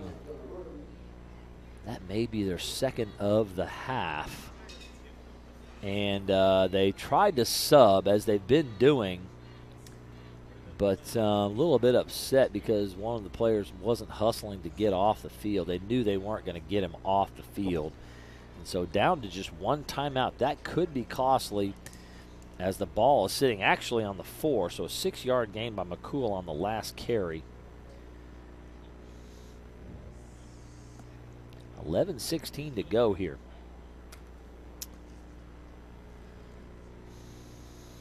E-Town Exterminating is a locally owned family-run pest control company. Has been serving Hardin, Meade, Grayson, and Nelson counties in the surrounding areas of Kentucky since 1976. Whatever your pest control issues are, termites, spiders, crickets, general pests, even moles, their team has the knowledge, skill, and training to safely and effectively eliminate the problem. Call 270-737 or 6900 or go online at mugabug.com. We're ready to go here.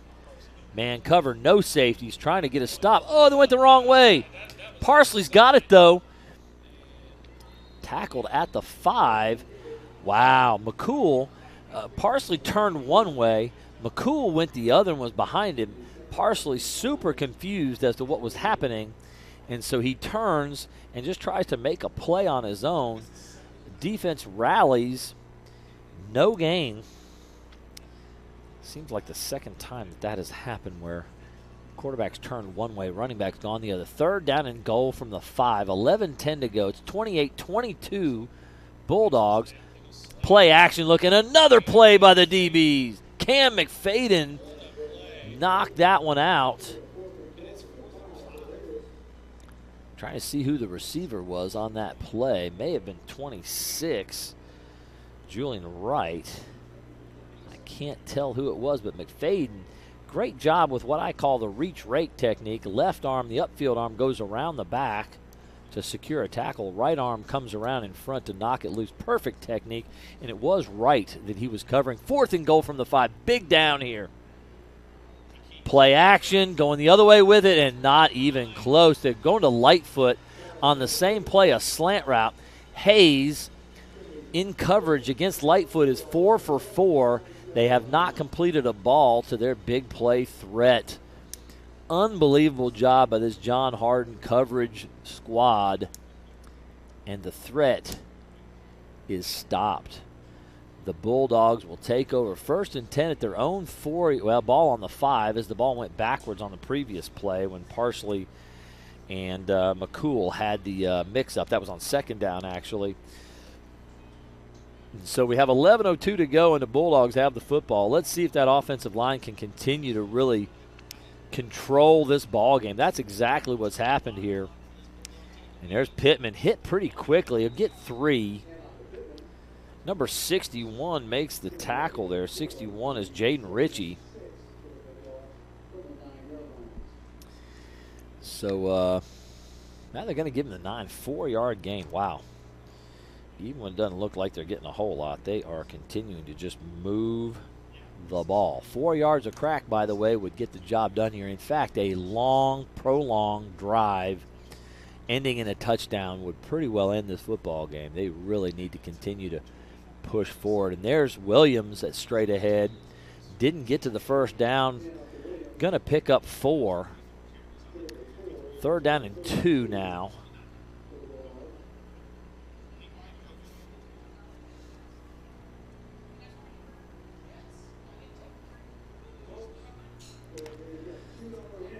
It's down to 10 minutes.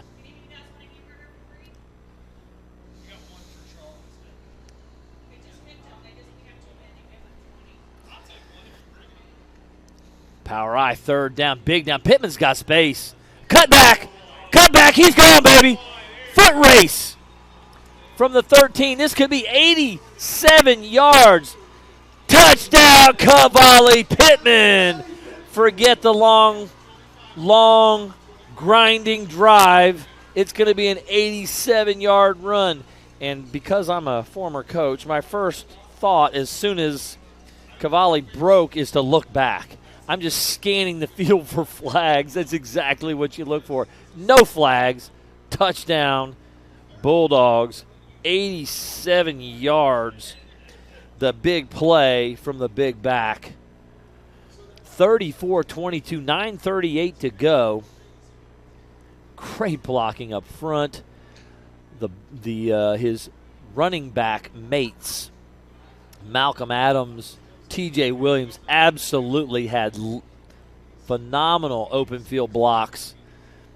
He just made an absolutely stellar cutback move, and the speed was impressive there. Power I left, going for 2 here, trying to make it a 14-point gain. Stuffed in the backfield. Number 7 was Santiago Hernandez in the backfield. Really wrecked that play from the beginning. And so they'll have to settle, the Bulldogs, for being up 12. It's still a 2-score advantage. But if the Raiders can get a score and get the ball back, that could play a role in the finish of this ball game, not being able to get that 2-point conversion there. So they went with the toss sweep again. The toss sweep has been really good to the Bulldogs tonight. 34-22 is the score.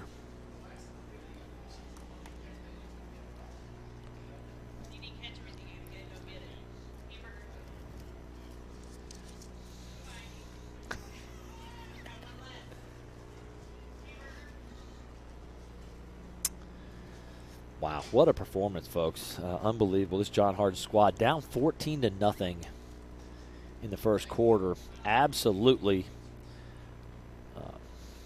putting their foot on the gas at every position. Defensive backs, the guys up front on defense, offensive line, wow. What a great job by that offensive line controlling this football game. This is what I thought we would see is a offensive team that it's going to be hard to stop for this Raider squad. Short kick, number 22's got it. He's going to be knocked down at the 41-yard line. This is the second time they've kicked to Mario Cerna. And with 9:31 to go, 12-point advantage, the Raiders will take over. And again, they drove all the way down to the 5-yard line on their last possession to get 0 points. They've got to get points out of every possession, which you would expect at this point at the most would be 2 possessions. They need 2 scores. They got to somehow figure out how to stop. They're going to have to do something different defensively. They cannot just sit in that 5-3 look because they're getting absolutely blasted. Move the front, blitz guys off the edge, do something to disrupt. An attempt on the out route there. Good coverage by Maurer. Congratulated by teammate King Martin. All of them making plays. And again, with not much of a window to throw the ball in, struggling a little bit, Dane Parsley to get completions. That time throwing to number 29 Diego Monge. He's got 18 balls for 225 yards on the season, but just couldn't quite make the connection there. They're going to get it to Lightfoot on the screen there. There's Lightfoot. He's got space. A lot of speed, but he's going to be run out of bounds after the first down. About a 16-yard gain there as they finally figure out a way to get the ball to Lightfoot, throw him a screen, and let him run.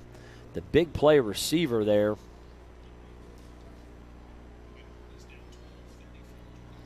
So they're inside the 50 into Bulldog territory on the 41-yard line, right hash mark. 2 receivers wide to each side. They're stacked this time. It looks like they're back in zone. I don't like it. John Hardin going deep to Boyer. Boyer inside the 5. Oh, they've been playing great man cover the entire second half, and they go to the zone look. and lose track of guys. That's what happens in zone looks, is sometimes you lose track of receivers. When you're in man, at least you know who you got. You might get beat, but you know who you got, and you don't have guys running free. So big throw and catch there for a 37-yard gain. The big quarterback runs through a tackle for a touchdown. What a response there. It was Cameron Moore, the big inside backer, made a big hit.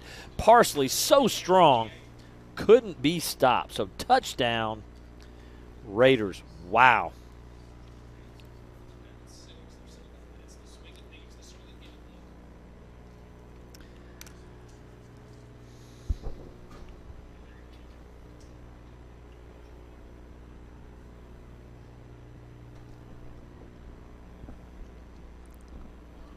Parsley attempt.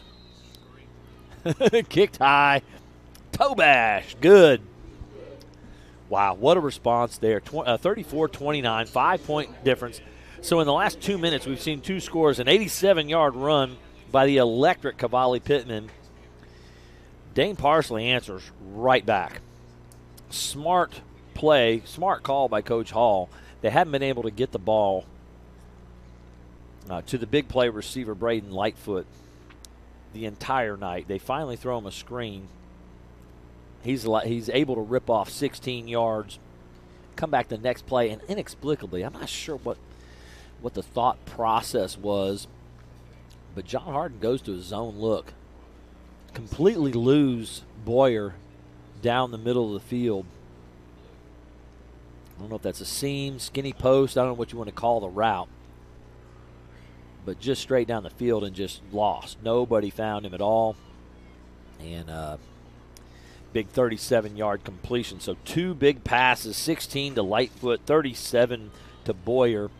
And then the big quarterback, Dane Parsley, runs over Cameron Moore in the end zone. Moore is a load. Moore is a big hit middle linebacker. He put a lick on Parsley. Parsley kind of stumbled sideways, kept his feet, and dove forward for 2 yards into the end zone. So great run by the big quarterback.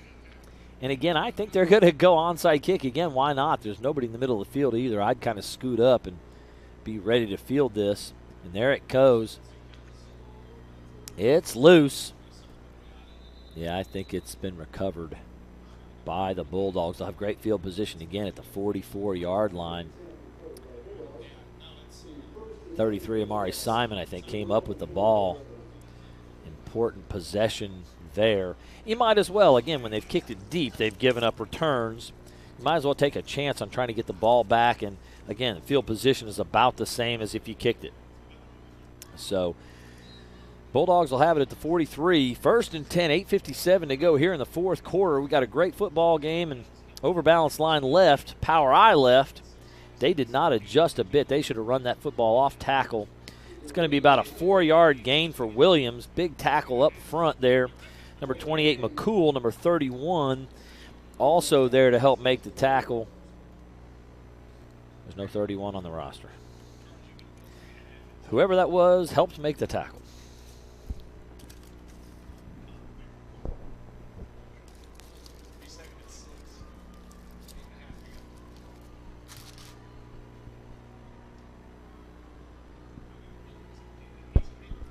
Belly 2 to Pittman. Belly series. Belly 1 is the give to the fullback. They fake that on Belly 2. Give to the second back, which is Pittman. 6 yards. First down. They don't ever measure. That ball is short of the first down. They're just going to give it to him. This guy does not want to measure to see if there's a first down. He's just going to, if you're close, you get the first down. Pittman's 6-yard carry. Warren East has 3 timeouts. They're going to need him at some point. They're going to need to stop at some point. But there's Williams straight ahead. He'll pick up 4. Spotting it at the 43. They need the 38 for a first down. Actually, 37, that is. Wow. What a great ball game. 7:31 and counting. This running attack can run clock. Wow. Another big carry there. 10 yards. Cavalli Pittman continuing to rack up the yards. He's well over 200. That 87-yard touchdown put him well over 200 yards. He's around 250 mark already.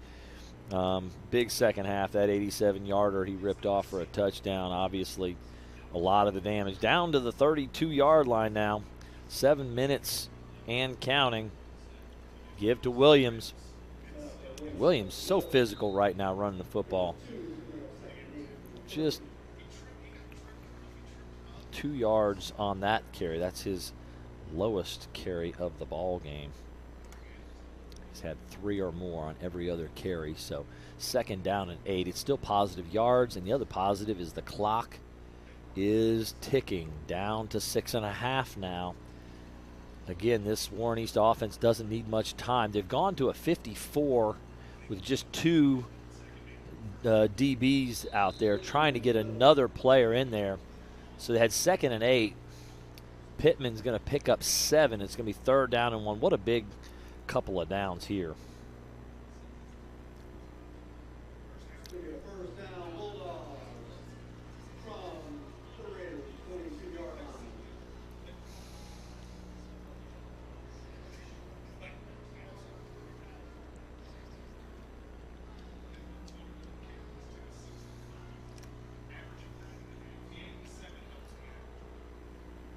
Going to go to Williams again. The big fella just dragging dudes right now. Wow. They'd actually given him a 1st down on the previous carry. All right. Come on, guys. It wasn't even close. I don't know what's going on in the spots. What a great run. 5-yard gain, but he was hit within a yard of the line of scrimmage, and he dragged several guys and then fell forward. Everything you need to do to gain positive yards, exactly what they're doing here. Wishbone formation, double tight end. It's a little more than 5. It might be 6. Quarterback keep this time. Belly and then Richardson around the outside down to the 4. It's going to be a 14-yard gain. Big play. Richardson, interesting call. Hadn't seen that. We saw a bootleg look on a 2-point conversion try. This time to the play side, fake to the fullback. Quarterback keep, and he had Pittman out in front leading, kind of like a freeze option, which I used to run in college. Fake to the fullback straight ahead and then run around the end with lead blocker. My lead blocker was a guard pulling. 1st and goal from the 4. Pittman off the left side. Cut back. Powerful run, but he's going to be short. It's 1st and goal from the 5. It'll be a 2-yard gain. 2nd and goal from the 3. Over 260 yards on the game. 5 touchdowns. He's up to 38 touchdowns on the season, people. Power eye right, looking for touchdown number 6. They're going to go to Williams. Touchdown, Bulldogs! With 4:28 to go here. As great as this Warren East offense is, they're down 2 scores right now. And even with 3 timeouts, I just don't see how. Number one, their defense can't stop the Bulldogs from running the ball. So even if they can go down in a hurry and score, not sure how they would stop the Bulldog offense. It is an 11-point ball game. They'll leave the offense on the field. T.J. Williams, 3 yards and the touchdown there. Glad they went to TJ there. He's played so hard tonight, offense and defense. Crossbuck, they have struggled on the 2-point conversion, but how about Pittman just outrunning them? There's a flag thrown, though. He gets the 2-pointer by outrunning the Raider squad, but that's going to be a hold. Anytime you get a back breaking out to the outside, yeah, there's going to be a guy reaching to grab someone trying to chase. So a holding call on the Bulldogs. That'll back it up. I'm not sure what coach will do now. He's going to send Russell onto the field to kick a longer extra point. Shouldn't be a problem for Russell.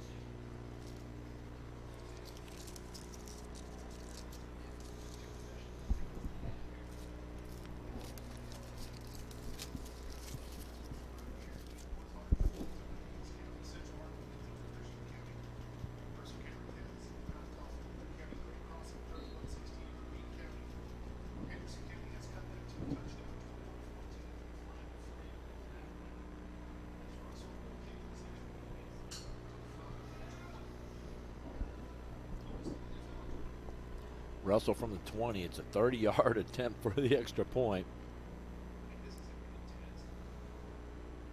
No offsides. Yeah, ball blocked, but number 29, Diego Monge, off the edge from the John Hardin right side, left way early. So it'll be a little bit of an easier attempt. They'll move it up 5 yards. Now he'll be lined up somewhere around the 15 for a 25-yard attempt. Ball placed at the 8. Again, folks, 4:28 to go here in the ball game. John Hardin up 40-29, trying to tack one more point on to make it a 12-point advantage.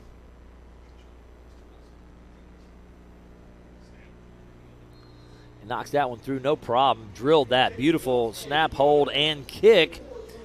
And so the game, 41-29. The Bulldogs up 2.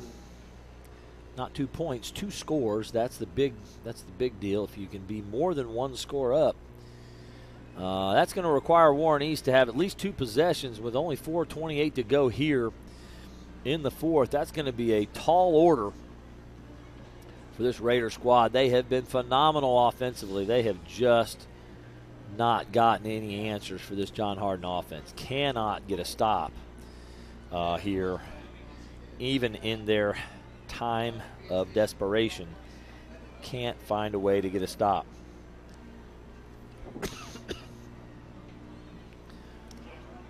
This is an HCEC-TV student production, Division of Hardin County Schools. Special thanks to our live sports coverage sponsors, Brandenburg Telecom, Physical Therapy Associates, Waddell's Auto and Scrap Metal Recycling, eTownSelfStorage.com, West Point Bank, and eTown Exterminating. 4:28 to go.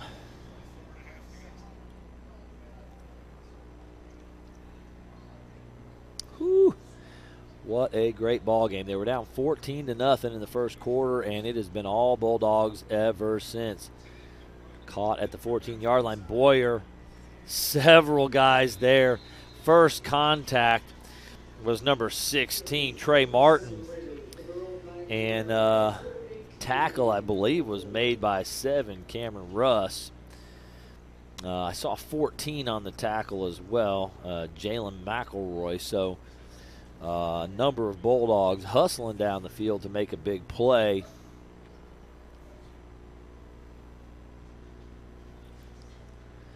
Here they come, 4 wide receivers. You got to expect pass here. McCool's been so effective, but you got to probably throw the football to have a shot.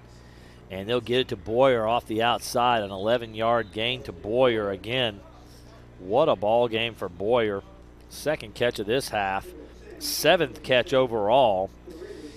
141 yards receiving for Boyer.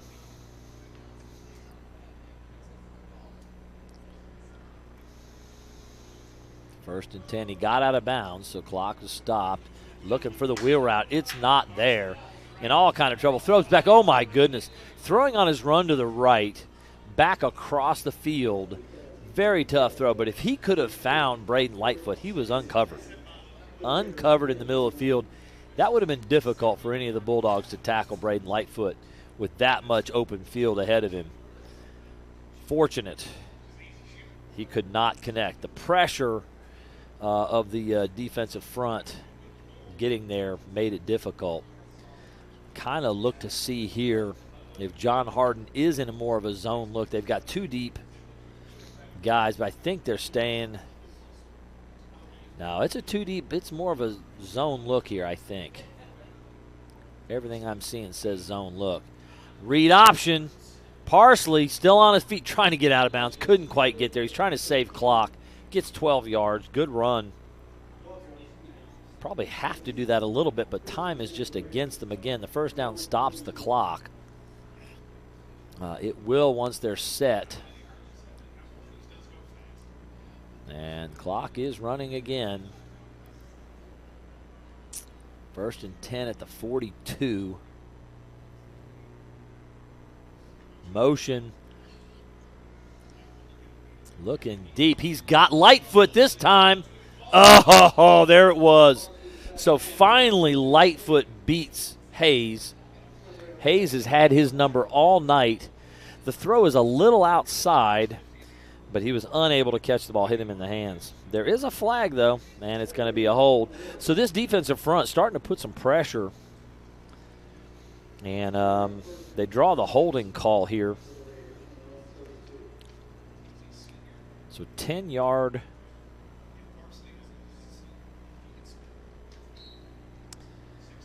Penalty, first down and 20 now, 3:38. And trying to get another guy on the field. They're going to go empty backfield. They've motioned to empty a few times, but they haven't lined up an empty. They'll motion across to a 4-receiver look to one side, looking to flood that side. McCool had run a good route on a wheel up the side, but Parsley have to run it. He'll get it to the 40, about a 7-yard gain. It'll bring up a 2nd and 13, but he stops the clock by running out of bounds. So, again, good clock management there. That's what they've got to do.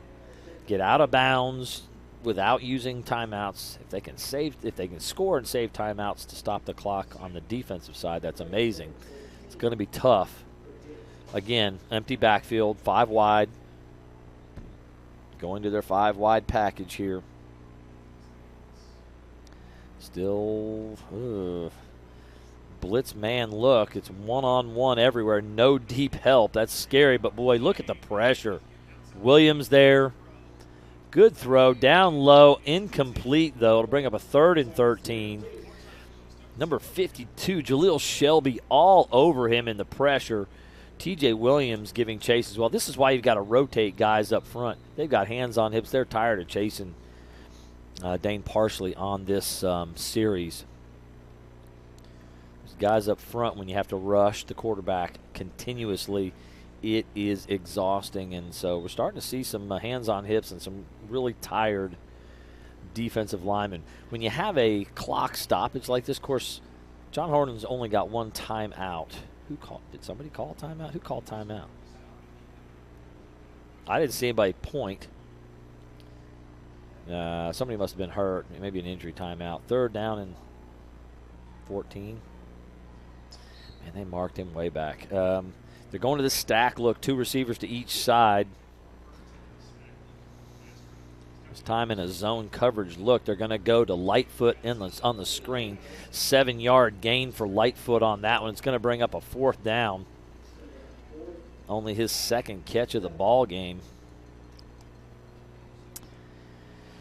So Dane Parsley well over 200 yards passing tonight. Rushing for around 130 to 140 yards. What a great performance. Struggling against the man cover because his receiver's not getting much separation. Oh, wide open down the middle was number 29. He's going to, throw a rocket. Still open. Got it. Touchdown. What a throw.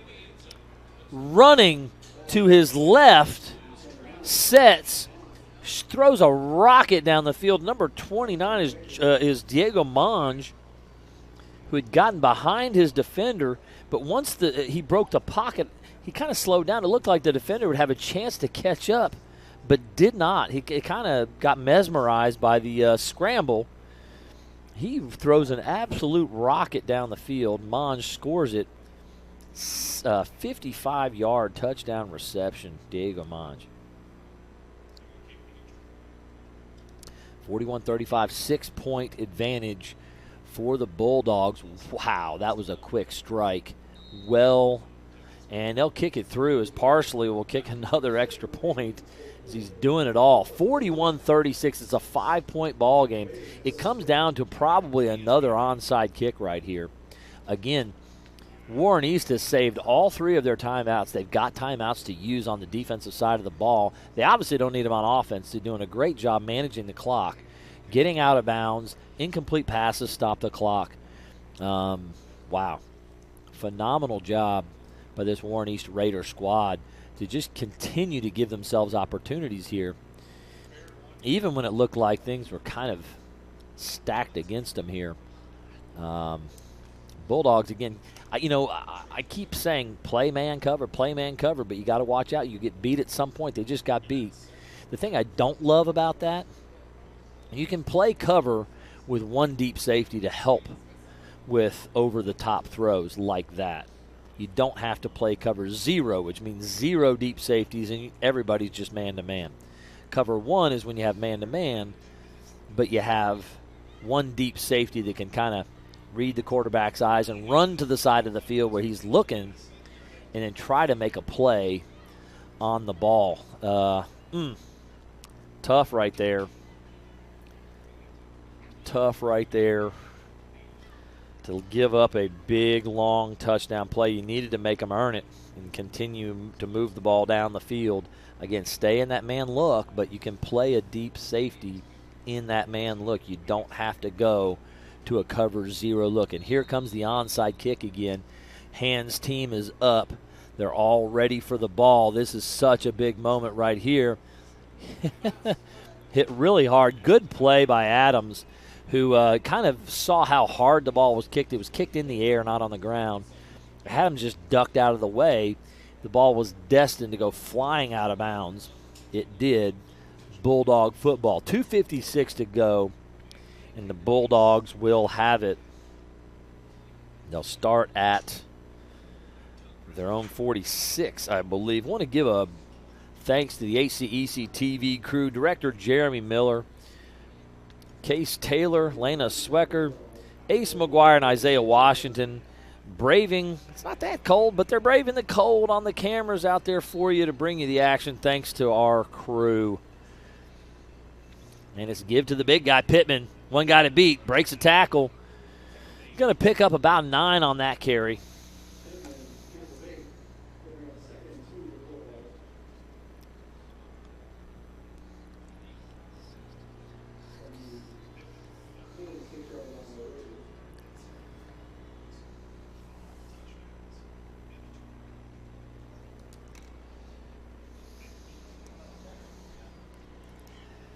In that power eye. They've been in several other formations, but a lot of power eye. He's not very deep in the power eye. Look, they are running clock right here. If they're not going to call one of the 3 timeouts, Bulldogs are going to let the play clock run down. Williams straight ahead, and that offensive line just pushing. Williams will get the first down. Tackle made by Dane Parsley, the middle linebacker. Big hit on Williams, but Williams will pick up 3. And it'll be a first down. 2 minutes to go. You know, Coach Hall's going to have to use timeouts. These are the downs right here. He's letting the clock run right here. But you've got to stop the clock right here. So he's got 3 timeouts. I expect him after first down, second down, third down, whatever they've got. And this is it. They've got everybody on the line of scrimmage. Run the wheel route right here, and it's a touchdown. Williams running hard. I don't love that spot. They gave him 4. They're going to call the timeout here, exactly what we expected. They've got to stop clock here or it's going to be over. So 2nd and 6 on a 4-yard gain from Williams. Williams has, in a couple of the games we've called, fumble the ball. I'm not sure who your most trusted ball handler is.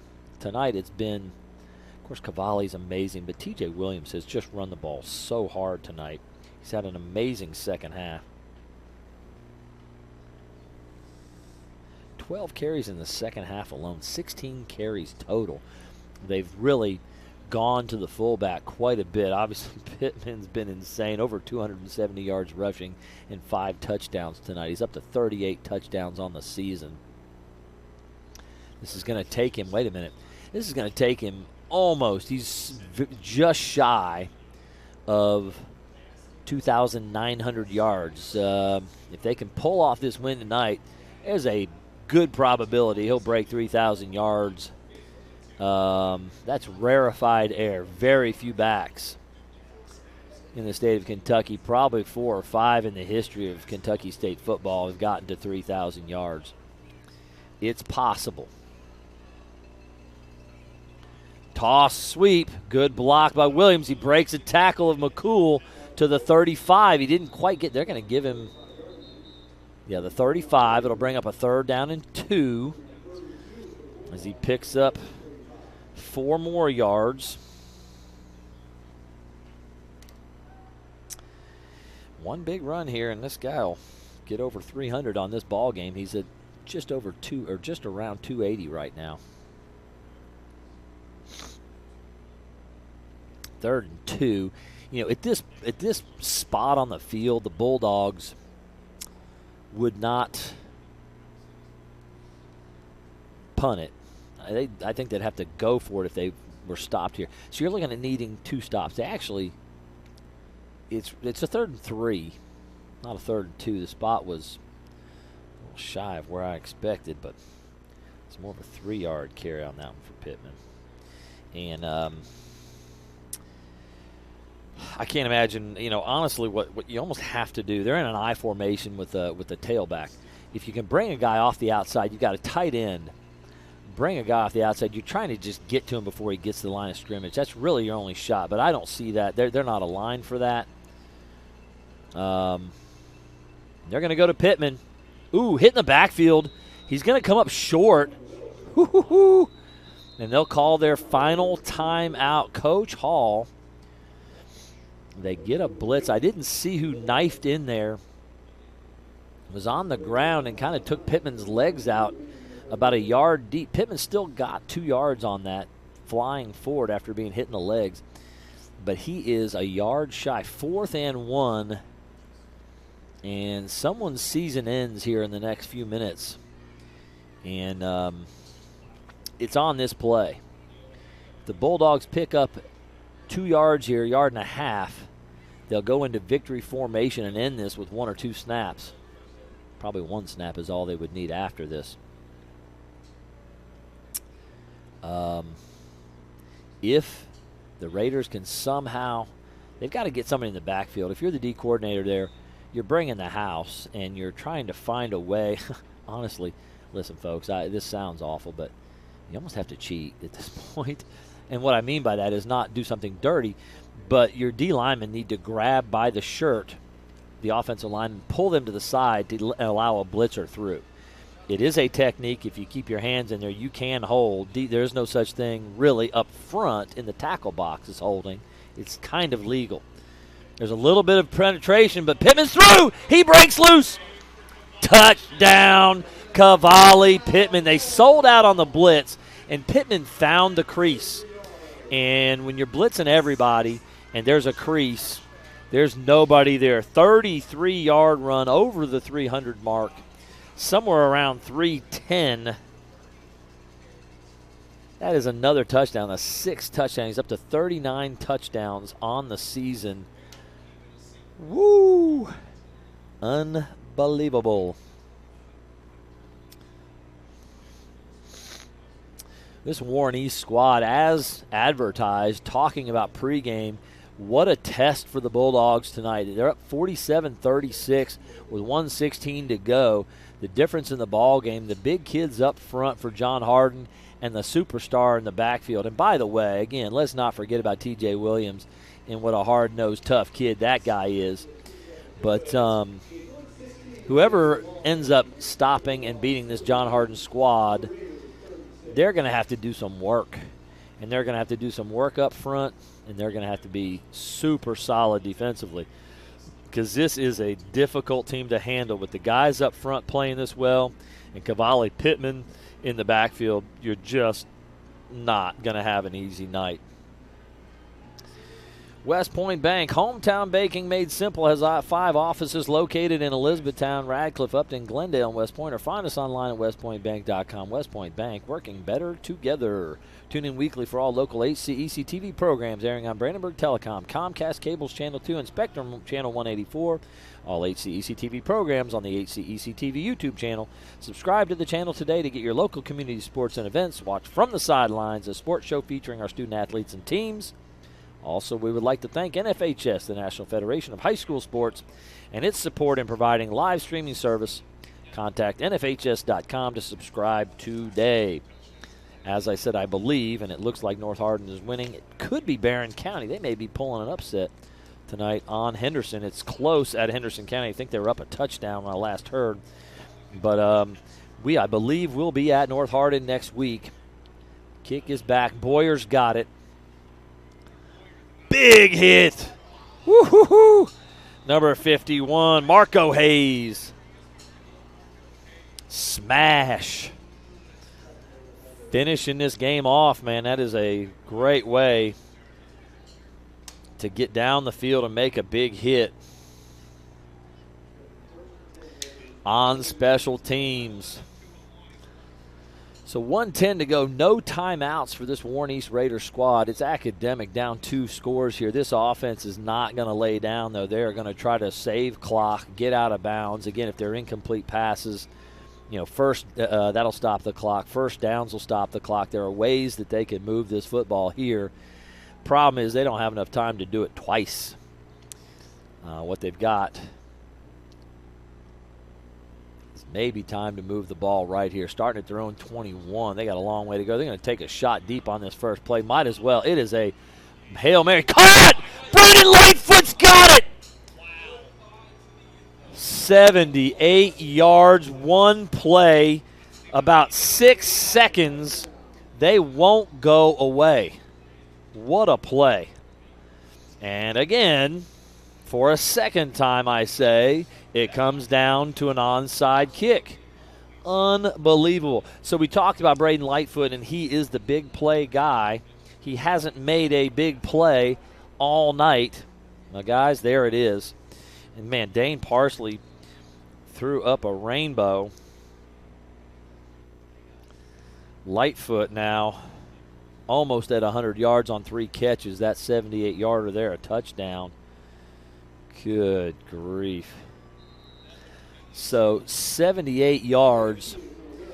The last one was a 55-yarder by Dane Parsley. I haven't added up the passing stats on Parsley, but he's up around 140 rushing. He's good grief. He's got completions of 78, 55, 37, and 38 in this half alone. He already had 140 in the first half. That's almost 2. He's got over 200 in this half. Kid's thrown the ball for about 340 and rushed it for over 140. Insane. He's having a night of his life, and it may be his last as the senior. If they can't come up with an onside kick here, may walk off the field having absolutely lit up the scoreboard. And again, this nervous time. I'm just checking and making sure he is a senior. Lightfoot, who just scored that, is a junior.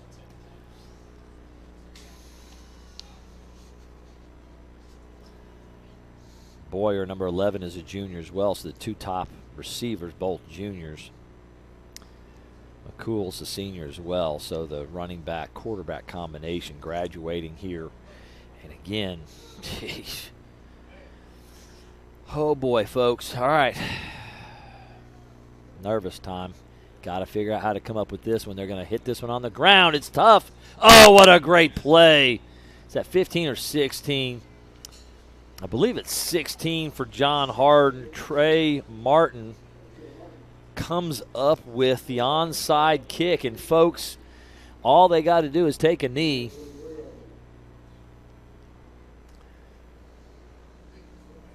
Maybe twice. Get a snap.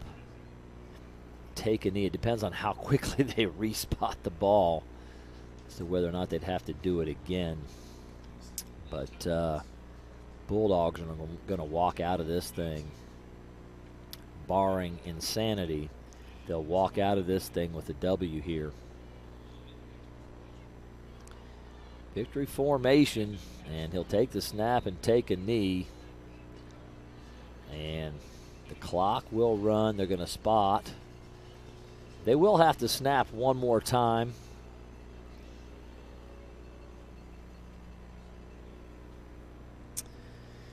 And, wow, what a performance. Over 300 yards, Cavalli Pittman. TJ Williams, a phenomenal performance. Those guys up front, amazing stuff. Some good coverage moments in man cover for this John Hardin defense. Wow, Dane Parsley is one of the better players I've seen play this year. He and Jackson McCool seniors are walking off the field together right now. Last time they'll do that as a Warren East Raider, and those two guys were phenomenal, getting congratulated by their coach right now. Hug from the coach, and wow, tough one as this game will end. What fun we've had tonight. I hope you enjoyed watching this ball game with me. Had a little bit of everything. Good adjustments on the defensive side of the ball. Great plays by great players. That's what makes football fun, is when you have hype and you live up to the hype. And so that's exactly what we saw here tonight. I'll look forward to seeing everybody next week. We'll be at North Hardin. Still remains to be seen whether they'll be playing Henderson County or Barron County. Barron was up last I heard. That would be fun to see that rematch. But certainly we'll be at North Hardin next week to see if they can continue their run into the playoffs.